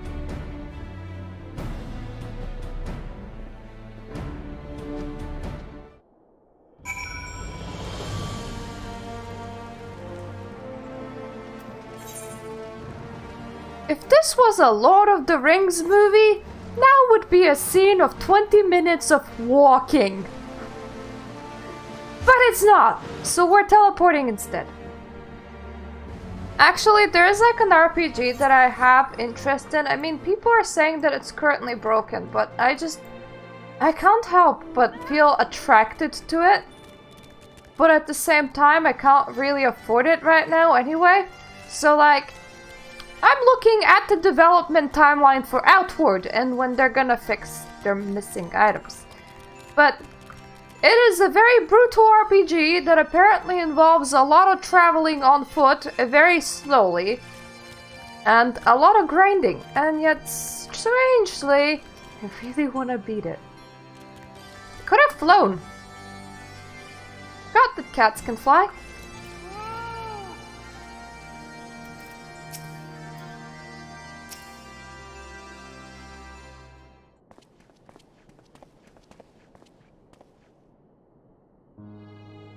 Ah, this the warrior of warriors and her companions. What brings you to mine abode? Pray forgive us for disturbing your recuperation, Vidofnir.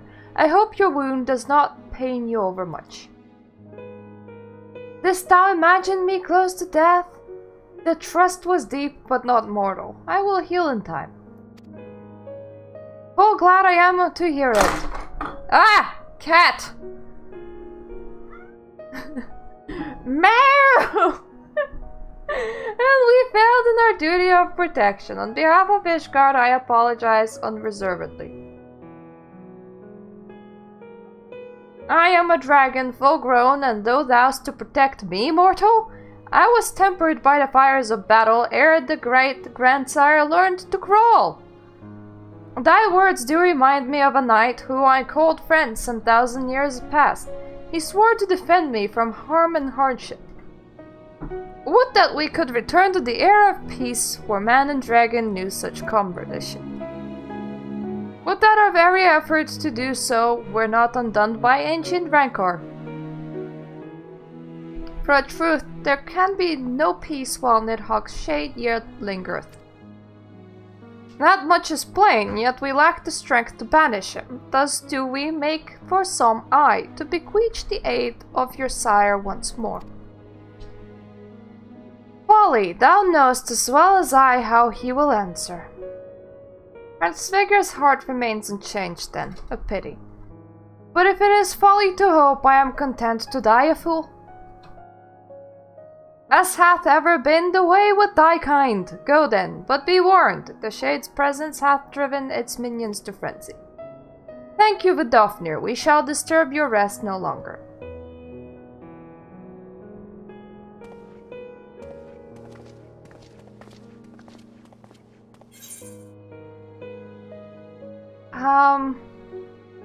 Who's giving me these rewards?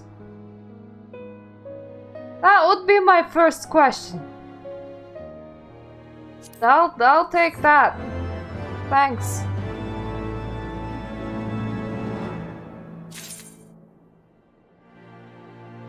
Ah, and my 16,000 experience out of 4 million. Thank you very much. Though I expected no better answer from the Vidofnir, I take little pleasure from having been right. It would seem that our presence at Zenith will be every bit as unwelcome as I had anticipated. But what is the ire of one great firm to the trier of self-confessed fools such as ourselves? Let us begin our ascent. After you, Master Alpinode. Scout ahead if you wish, Magnanimous. We shall join you outside Markham.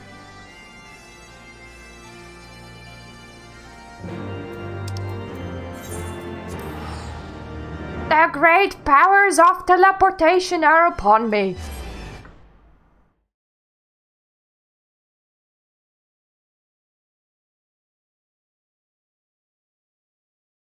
I'm just quickly checking my own Discord. There we go. My husband messaged with "lol, so cute" before.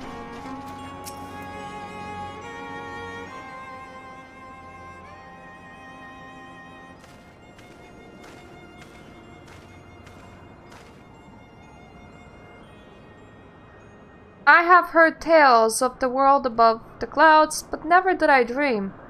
One's mind paints a pale picture of its majesty. Few live to see such wonders. I am reminded of my first visit to this peak, when Estinian and Ishale yet walked at our side.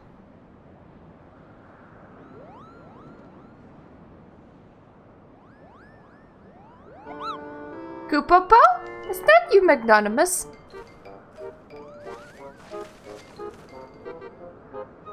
And if it isn't don't tell me you've forgotten my name, Kupo. After all we've been through together. But at least you remember me. You do remember me, don't you, Magnanimous? Moglin? Are you Moglin? How could you mistake me for the overstuffed throne warmer? I am Maghan, the courageous Mughal who guided you to Zenith, Kupo. But putting our shared history to one side, what brings you and your friends to Mogham, Kupo? Ah, another audience with Old Heart's figure. Well, I hope you brought the horn, Kupo. With the winds as gentle as they are, a good loud toot shall reach the great worm's ears easily enough. That is good to hear, Maghan. Thank you. We had best press on to Zenith, while the winds are in our favor.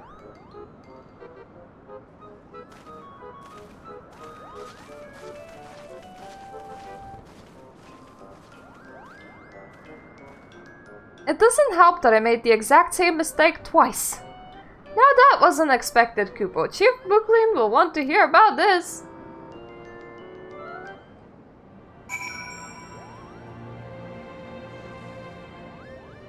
Maghan is just not the name that I remember easily. Okay, first let's teleport to Zenith. Pointless flying all the way over there. Then let's move my kitty paw off the clock so that I can see that it's 5:20.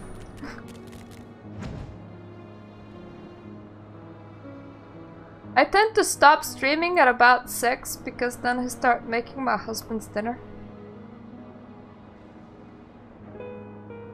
I don't know should I attempt a lasagna today or not.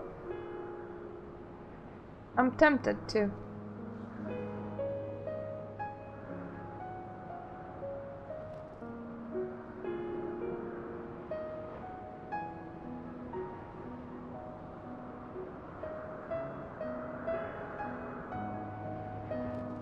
Am I high enough yet? Am I too high?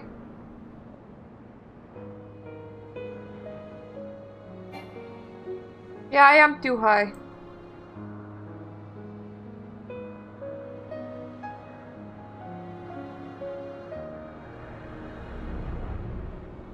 That's not the platform. Ah, yes! This one. God damn it, this tower goes up very high.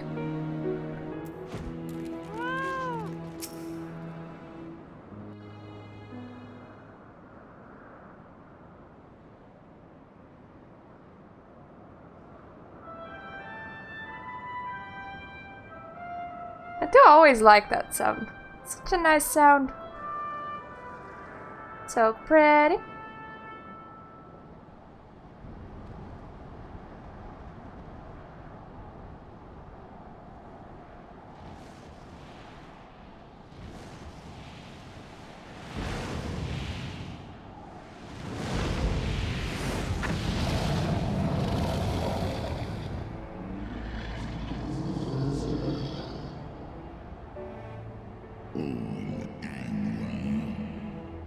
You dare summon me again, mortals.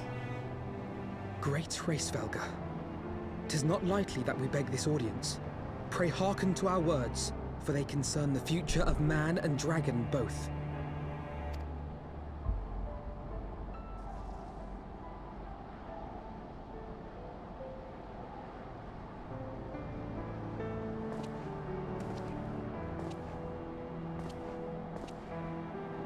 Greetings, Resvelga.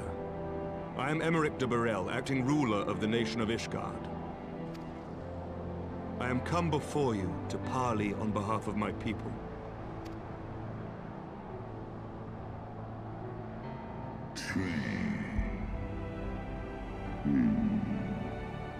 To parley. Thinkst thou thy purpose unclear to me? Thou art come to beg mine aid in the battle against the shade of my brood brother.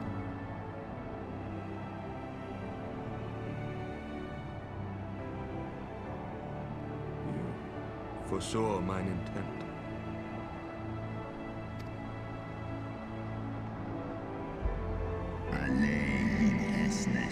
I but read that which is writ plain in thine eyes.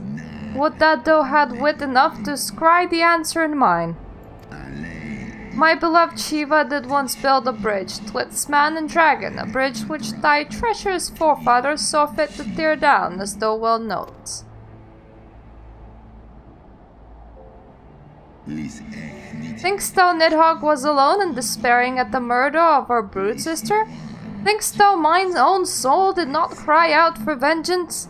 Know then that upon the accursed day my heart did wither in my breast, and thy kind became unto me the harbingers of despair. 'Tis only Shiva's gentle dream that prevented me from flying at Nidhogg's shoulder. Be grateful that I swore to abjure aggression ere I consumed her. I permit my children to offer or deny thee aid as they see fit, to warn thy people of my brood brother's coming. That thou would dare to ask more of me but affirmeth thine incurable arrogance.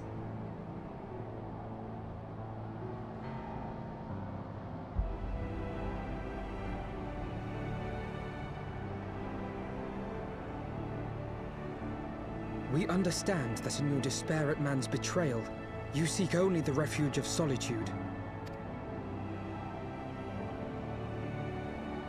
But despite your protestations of spent faith, do you not still nurture the smallest flame of hope?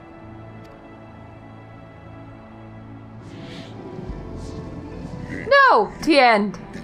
Perceived thou such light in the dusk of mine existence? I do. If you claim I see falsely, then tell me, why did you consent to bear Eorzea upon your back?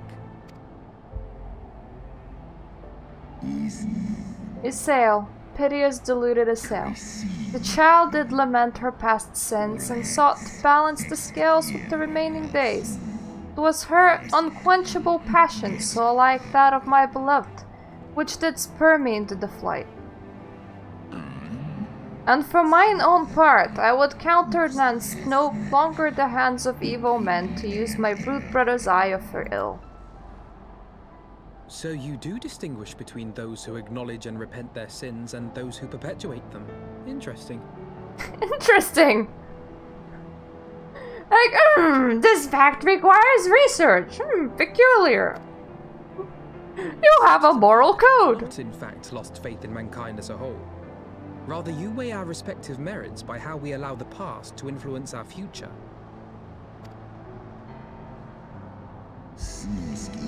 Spare me thine idle sophistry. Ever were there a mote of truth in thy reasoning, what of it? Would thou have me slay my own sibling to save a city of mortals? Yes! Should we suffer ties of blood to bind our hands, then? Nay, if the crime is one of unconscionable evil, we must needs condemn it, even should the transgressor be our closest kin. When my father corrupted himself and his followers with the power of a primal, I beseeched the warrior of light to slay him, an act alike to patricide. That he did not die by my hand matters little. If anything, it heaps greater disgrace upon my name. But had my father not fallen, he would have drawn countless thousands into a holy war of hellish proportions, which I hold the greater crime. Thus did I order his execution, sparing the lives of my people and yours. Alas, your brother Worm now prepares to murder those whom I sought to spare. What is more, he has taken my comrade's body for his own. But if I must slay my dearest friend to defeat my direst foe, I will not flinch from my duty. Thou wouldst strike down thy friend, and by example of thy righteousness persuade me to break mine oath and kill my kindred?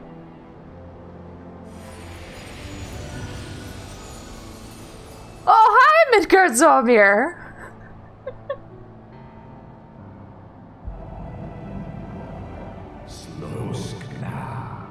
Heed me, my child. The servants of Hydaelyn envision a different outcome. They intend salvation not only for Ishgard, but for the doomed Dragon Slayer as well.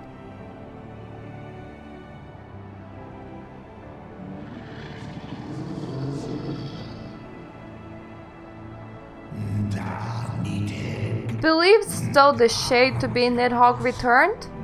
Is it not merely a manifestation of his vengeance? The shadow cast by thy brood brother's rage. I would not command thee, but ponder well thy course, lest it lead thee under greater remorse.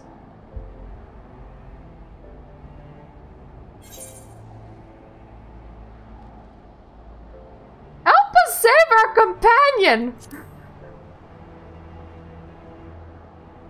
Let us do nice! How the hell are we gonna save a cursed body that has 2 eyes sprouting out of it? I have no bloody clue. Though wishes to rescue the Dragoon from his fate along with all the rest, I do begin to see why Ishael entrusted her hope unto thee. Thy purpose is pure, but so too is my brood brother's wrath, and is that which lendeth him his all-surpassing might. Hast thou the strength of will to stand against so terrible a shadow, I wonder? 'Twould seem I must put thee and thy companions to the proof. I shall await thee in the ruins where Ratatoskr once dwelled. Heed well the words of my children, and hasten thee to the place of thy trial. We got to do a dungeon, we got to do a dungeon, we got to do a dungeon. For then Housevager will believe in us. Whoop whoop.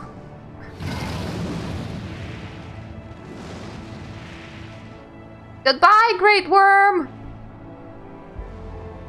Pleasant seeing ya.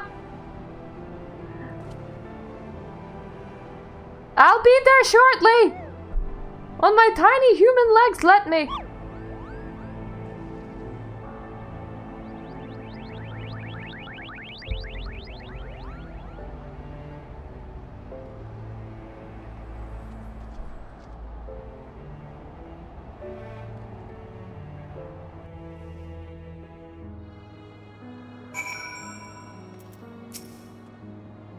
I believe I spied a wyvern landing just outside the palace. It doubtless one of the children of whom Housevager spoke. Come, my friends, let us not keep an escort waiting.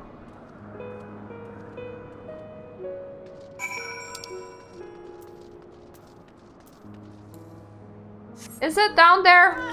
I hope that it's down. I hate height differences. Oh, hello! You two must have teleported here. My broodmates and I will bear you to the place of your trial. Make your preparations. Yes! Easily accessible dungeon, woohoo! No, not the anti-tower. We already fought the silly looking big thing. Ah! How great to be a tank. Though honestly, I'm a little bit surprised because the data servers today have been cut in half, especially on the EU side, and we don't have like that great amount of population. So to have that population halved, though, I'm gonna feel it on my DPS queues.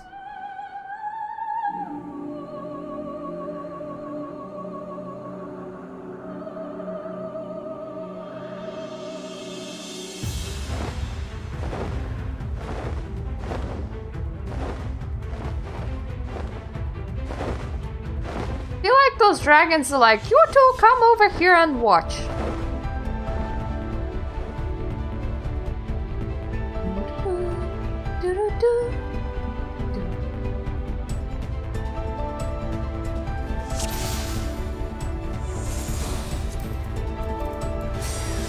Okay, first of all, let's remove the cup from being in front of me, for that is highly uncomfortable for my hands.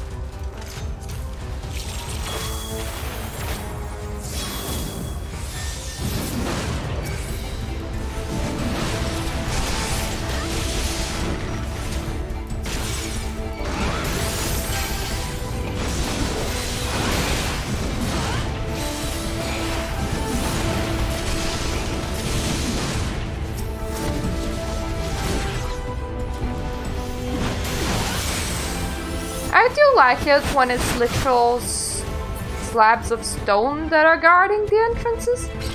Very original. Oh look, it's a fan. Only my biggest fan. Hello, biggest fan, come over here.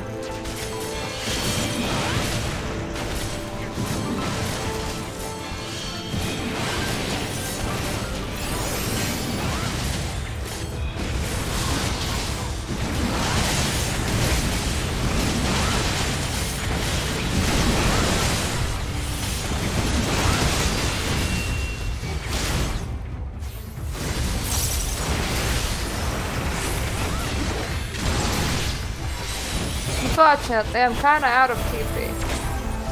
Your fan body becomes its nice speed buff.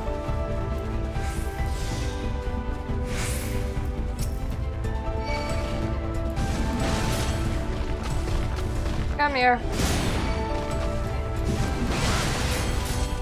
I don't actually have the patience to fight them all one by one, so I thought I'll do one large group at the end.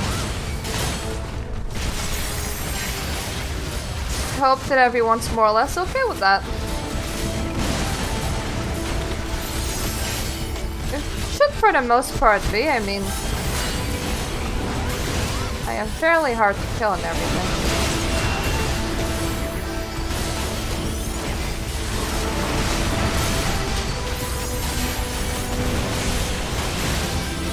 Don't know why is Astrologian insisting to just stand there holding her shield? It might be his shield, but somehow I got used to healers being girls. I mean, I also started playing a healer.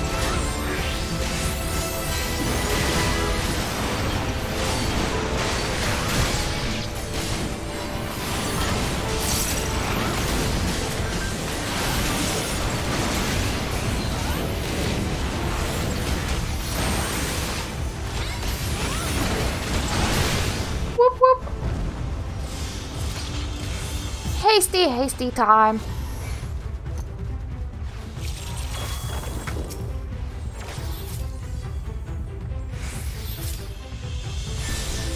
I so wish I had onslaught. I really like it. It lets me charge the targets.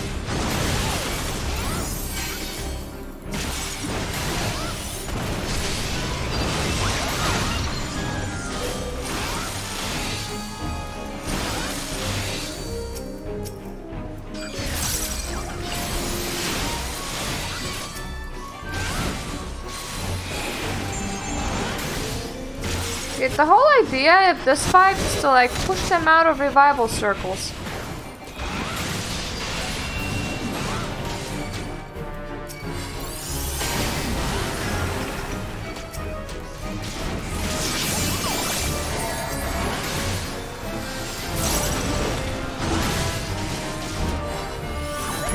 I hope that my comrades understand that, because that would make it a lot easier.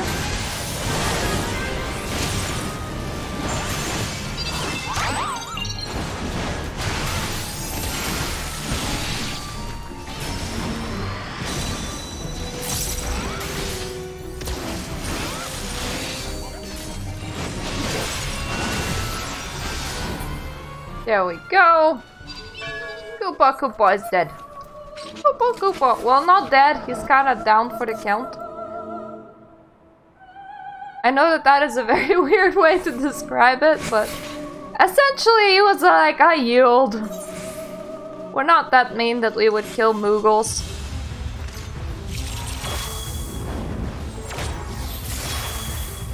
There is some of that in the Dark Knight storyline. not in this one.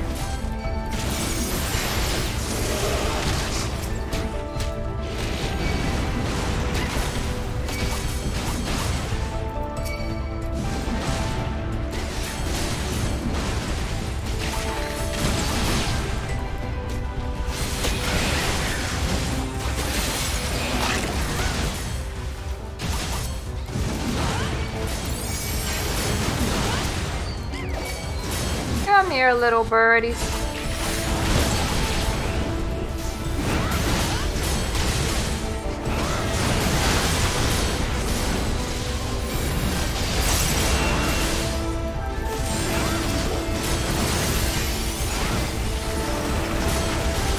Thankfully, this one is not only quite easy, but also quite good for XP. I mean, look at that bar go.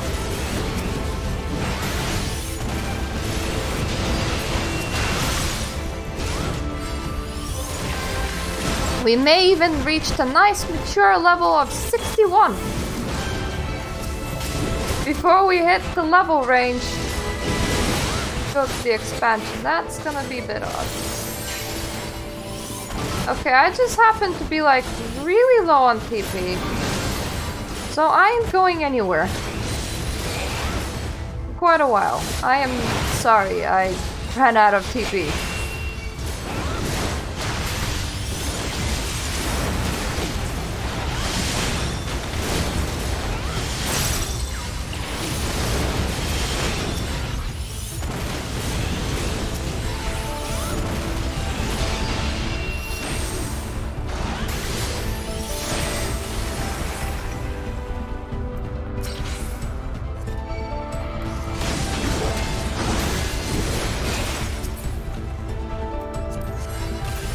Passing all of that dungeon loot, I don't really need it.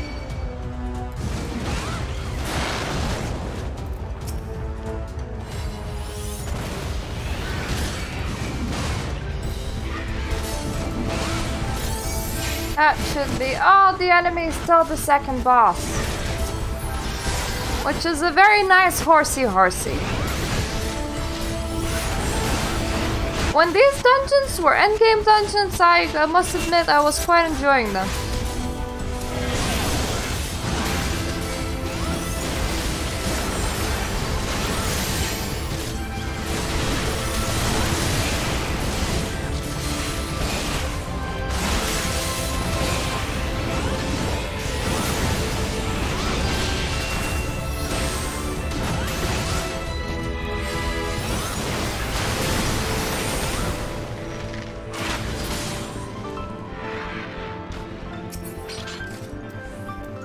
I also quite like the fact that this game is giving us quite pretty looking things to wear.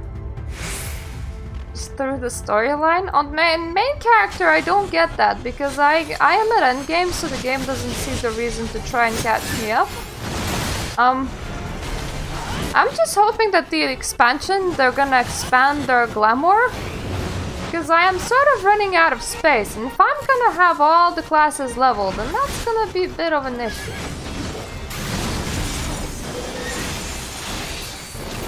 No! Ah! But I spent my attack ability! God damn you! Oh, Berserk fell off.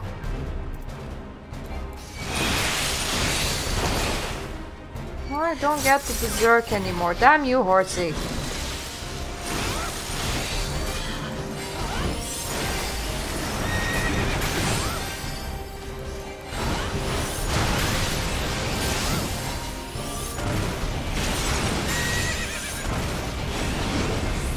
This horsey, you want to be as much lined up in the middle as possible, and you want to place those clouds not on top of the remaining walls, for you need that to soak up this charge.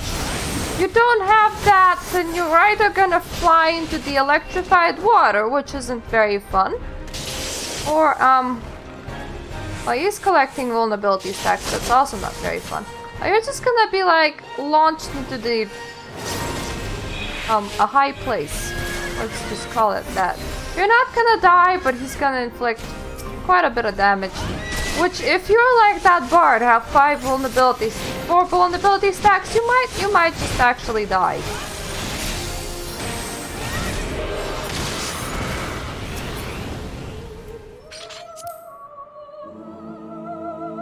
The name of those gloves sound really nice, so I just want to see how they look.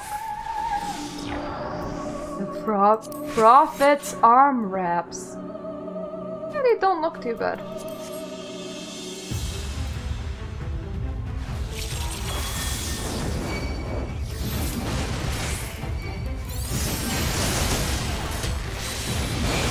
At this point, the game is practically going, though you cannot pull a lot of enemies, you have to go through them one by one, which is just fine. I don't mind.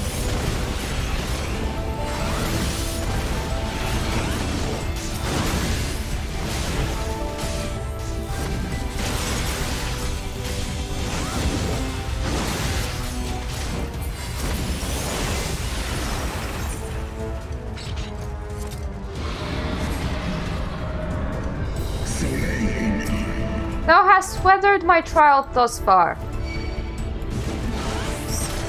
But I am not convinced. I will try thy limits.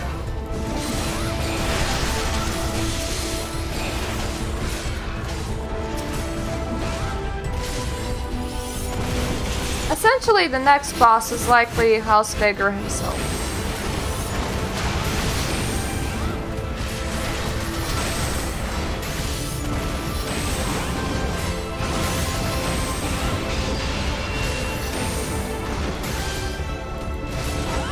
That nice dragon is making a bridge for us. Thanks, nice dragon. Thanks, nice ice dragon. That's perfect. I like bridges. They let me go places that I normally couldn't go. Isn't that amazing?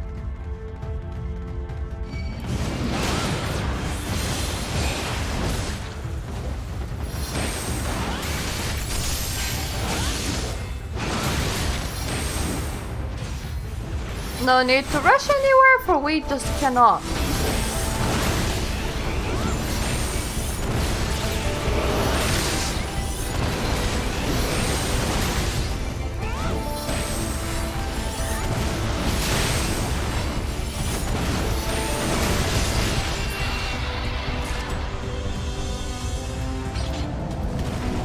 Nah, I don't need that. That's fairly low eye level.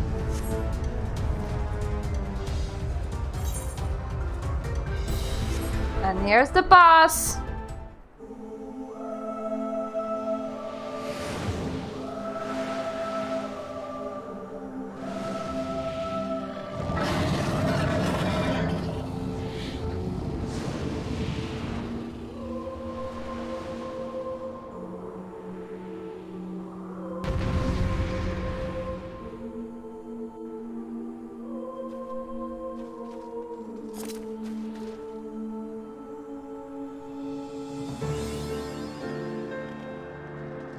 Ooh!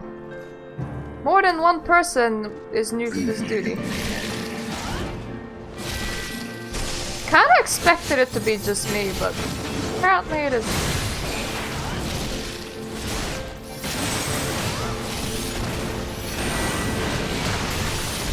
You will be destroying platforms. And it will be casting that shit that pretty much tries to kill whoever it lands on. Holy sprites should most definitely be removed.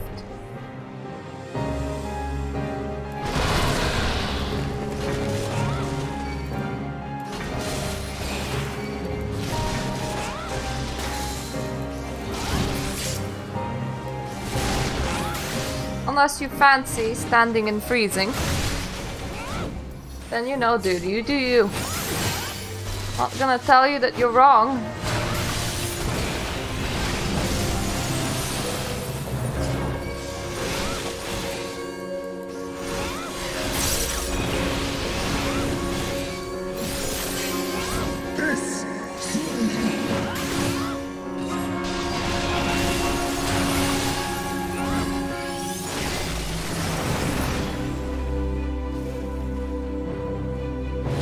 Which way will you go? That way. That means that I can remove a few more holy sprites before you decide to come back.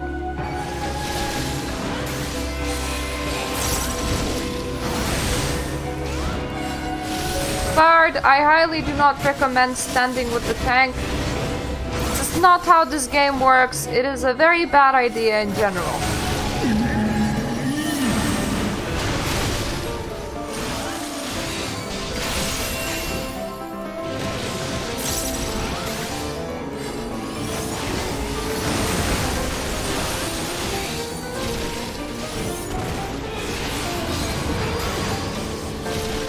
Everyone still seems alive. That's good.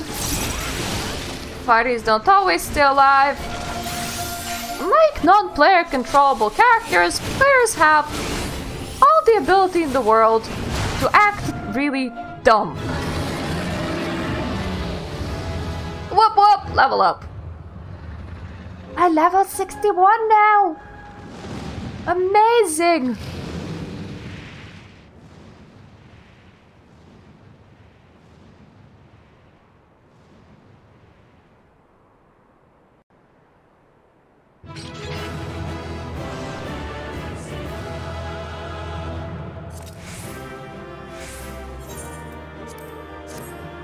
I'll command the healer.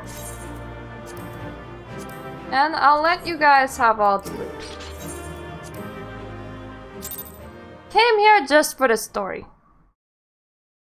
Still gave me 1 player accommodation, which is nice.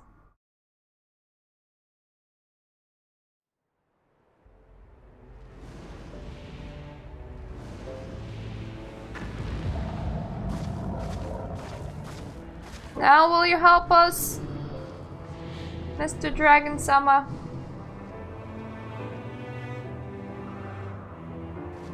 I did your trial. Where did my friends go? Even bereft of an eye, my brood brother was a fearsome foe indeed. But having tasted thy strength firsthand, I do begin to see how those... Ooh! Incoming host. Thank you, Techniques 101. But having tasted the strength firsthand, I do begin to see how thou didst bring him low. Heidelin chooseth her servants well. Very well, I shall trust in the seed of man one last time. But by thy deeds shall the flickering hope that lingereth yet within my heart be kindled anew, or extinguished for forever. Ah! That's... bit overdramatic. Your trial is ended as well, then? Mine was brutal beyond reckoning. Vedfalnir seems ill-acquainted with the notion of mock battles.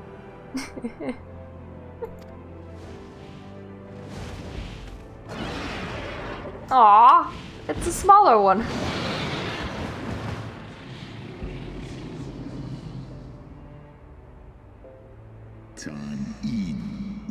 That you yet stand is ready proof of your determination, mortals. Let us fight as allies then, and together banish my brood brother's vengeful shade. On my oath, the wrath that once was Nidhogg shall meet its end. This I swear on the memory of my beloved Shiva, and on the soul of lost Ishael. Isael?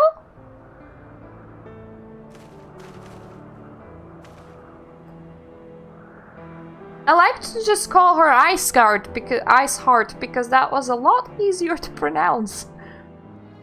It's kind of like maybe I should start calling people Bob. Bob is a nice and easy name.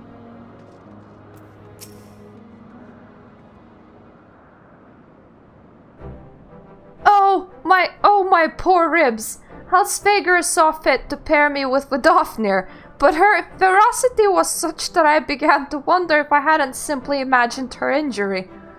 Yet my trial pales into significance next to yours. how fared you in your duel with Halsveger? Oh, it was great and easy.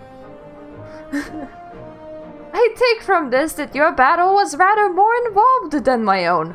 Vidofnir seemed largely concerned with how long he could keep me rolling in the dust. Between dodging snapping fangs and slashing claws, I scarce had time to aim a blow. You were fighting the Dark Souls style. I want to see what your trial looked like. Had he truly meant to harm me, of course, I would not be standing here now. Plainly, his intent was to teach. His onslaught forced me to recall my training about the speed of the dragon, his balance, his blind spots. It was, in short, a very thorough lesson. Hey, Muggle, Muggle, Muggle. Ow, ow, ow, ow, Kupo. Magnanimous, let me begin by congratulating you on the completion of your trial. For one with a name more befitting a jester, you fight with the savagery of a rabid demon. Do you see how my wings are kinked? Even my palm aches. After this drubbing, I fear my loyal subjects will have to bear the load of my personal chores for quite some time, Kupo. Possibly indefinitely. What? When I told you about Magnanimous' trial, I didn't mean for the rest of us to suffer.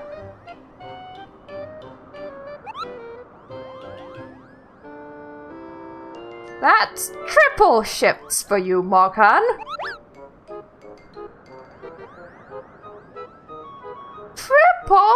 But that's not fair. There's no justice, Kupo, none at all. I'm like, Shrek, I beat up a Moogle.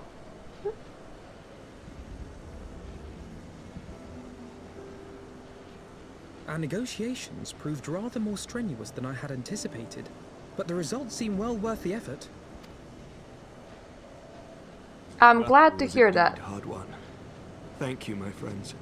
I would never have earned Hraesvelga's cooperation had you not seen fit to grant me yours.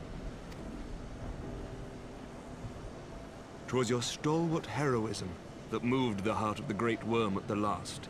Any gratitude I can offer is but poor reward for your continued service to Ishgard. I feel like the story is so long that by the end of all expansions, right, at the end of Final Fantasy XIV, this should be like, yeah, you can create your characters happily ever after, so just like ship them with whatever character of the main storyline that you like the most, and they will have a nice tiny house and live out their days in their nice tiny house together in Happy Time Cookie. I feel like I deserved some Happy Time Cookie. 'Twould seem our final reckoning with the dread worm is at hand. I only wish we had some inkling as to when he means to strike. Now! Now is probably the best. Yep, yep. There's your inkling. That definitely looks like now.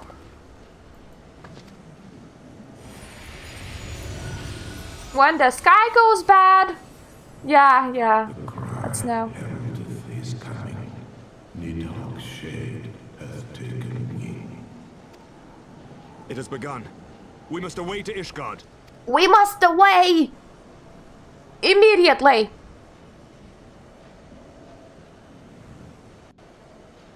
For a ways where we go.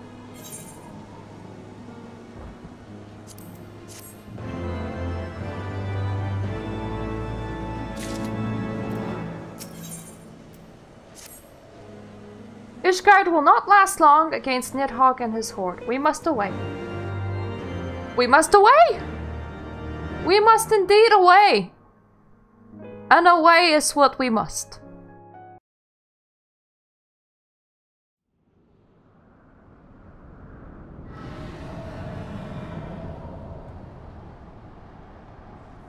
Ah! Even the skies are like, you must most definitely away.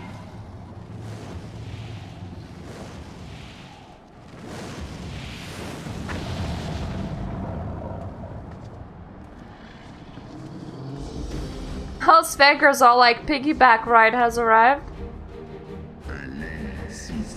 Know you then, what this roar portendeth? I must return to my city without delay. We all must return to the city without delay. Then we shall lend you your wings. Let us meet with Nidhogg on the field of battle and together bring an end to his wrathful song.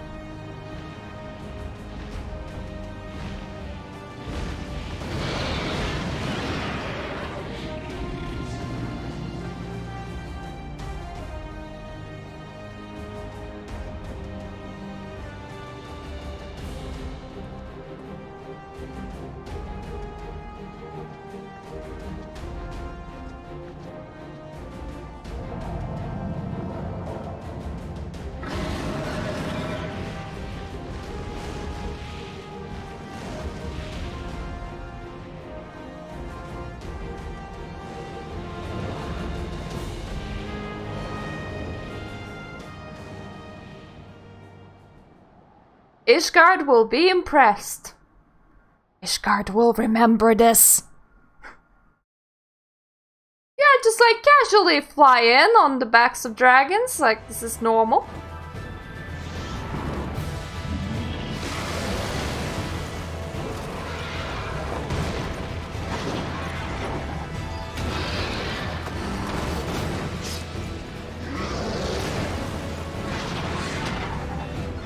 Ah yes, the bridge. This is Steps of Faith all over again.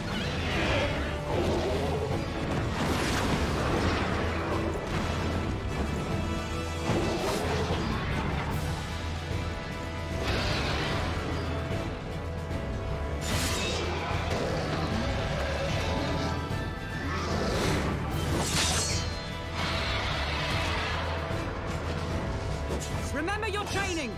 We hold fast until the Lord Commander returns. We are returning! We are returning on a dragons that conveniently look a bit less black. We must hold. We're returning on the white ones. These ones are blue. That's still not ours. They're not good enough.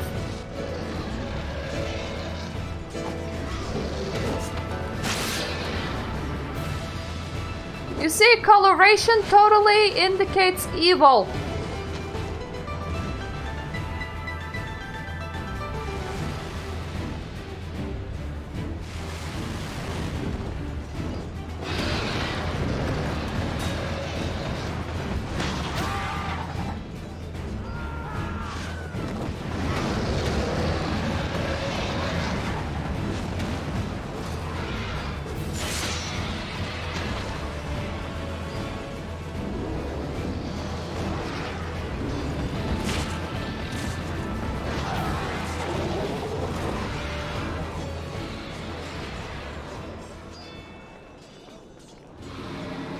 Reinforcements! By the Fury, that one is the size of Nidhogg. Yeah, reinforcements!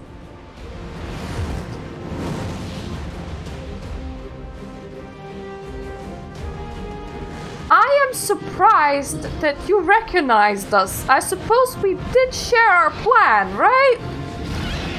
We didn't just walk out of the castle willy-nilly.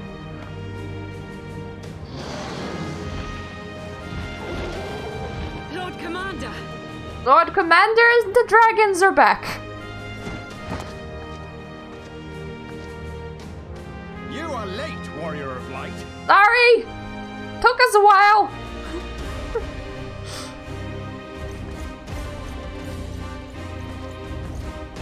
Be happy that I'm here at all!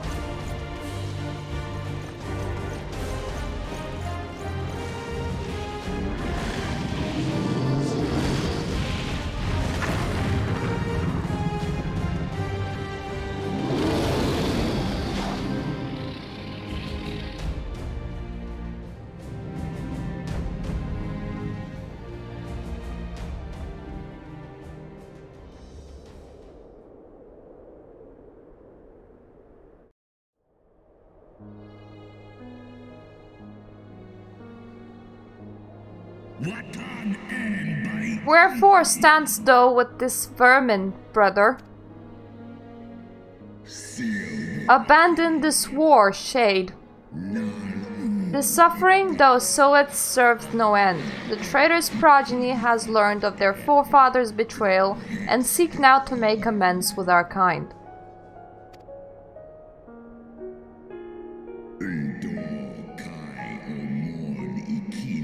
Random nightman! Never shall our grief be assuaged, nor our loss forgotten, but reconciliation may yet halt the spread of this plague of enmity. Forsake thy vengeance and be at peace. Enmity is that thing that you used to hold aggro as a tank, right? What soft-headed ramblings are these? Thy dalliance with the vile maid hath robbed thee of thy wits.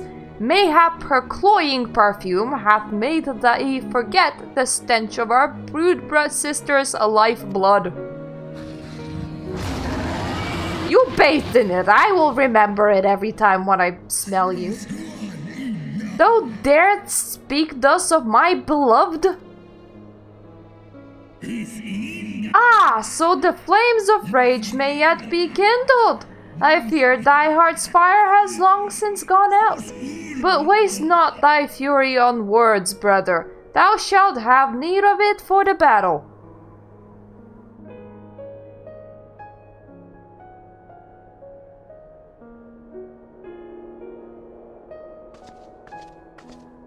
I'm like, I'm fucking off over there.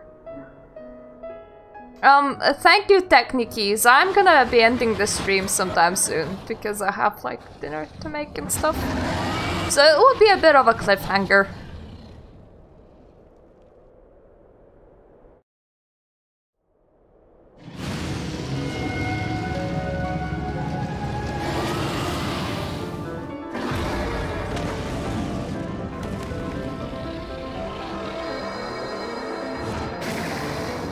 I spit light!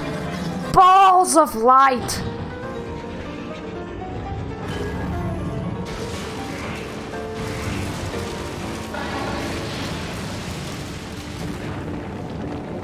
And he spits darkness!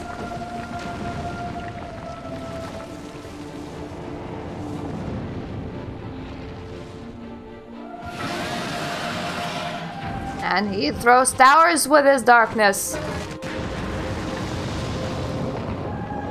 And unfortunately, he's very good with tower throwing.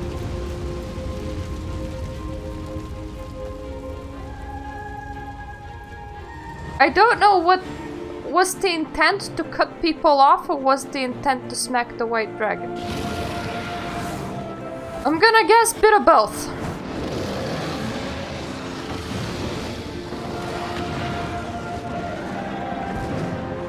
Dragon Ball Dragon!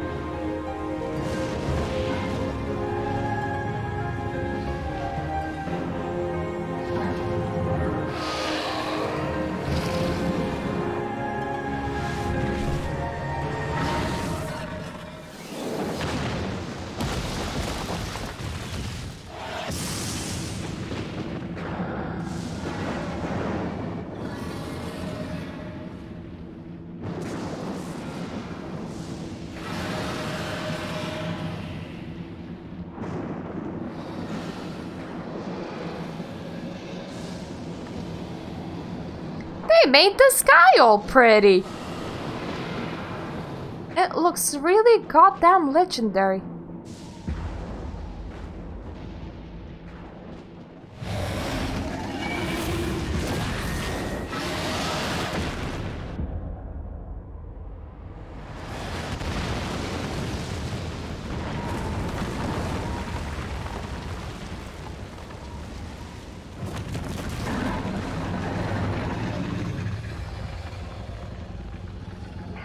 Ouch. Oh, wing. God damn.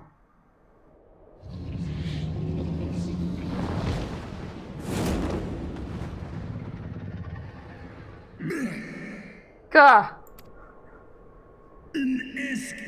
Thou art weak, Halsveger, a slithering worm who fought on the vermin who should rightly be his prey. For 1,000 years have I fought without cease, and don't this think to prevail against me. Glory not in thy victory, Shade. The battle is not yet won. My power and my hope have I entrusted to another. Oh! Thine eye! What hast thou done?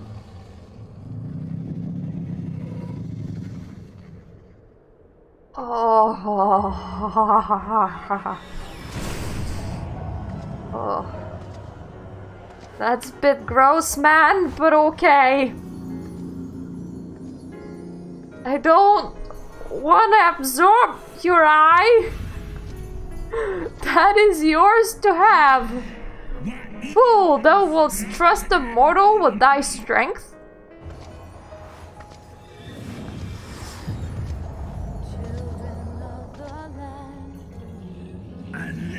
I know thee. It was thou who didst intrude upon my lair and best the half of me. But now I am whole, and naught in creation shall deny me my vengeance.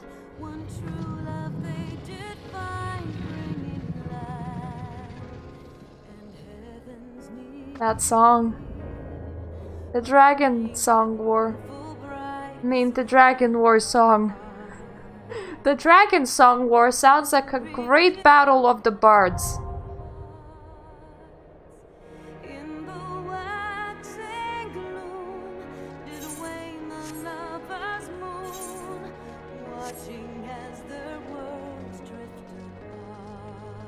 Okay, I am gonna stop in here because not only do we have an instance, but afterwards we do have a bit of a lengthy cutscene. And I just do not have the time to commit right now. On Wednesday, we're doing the raid, but I am gonna try and stay in this area because I don't want to exit from it. So pray for my armor, for my armor will surely require your prayers. I actually might switch to my other set of armor now that I think of it. I am having one right in my inventory after all. But yeah, thank you for watching and see you the next time. And hopefully on Thursday I can continue this with no interruptions. Unless the Immigration Office of UK is gonna pull a doozy and say that I can't stay in the country, then I'll have all sorts of legal stuff to sort out instead of streaming! Joy! I hope I won't need to do that. Thank you for watching, and once again, see you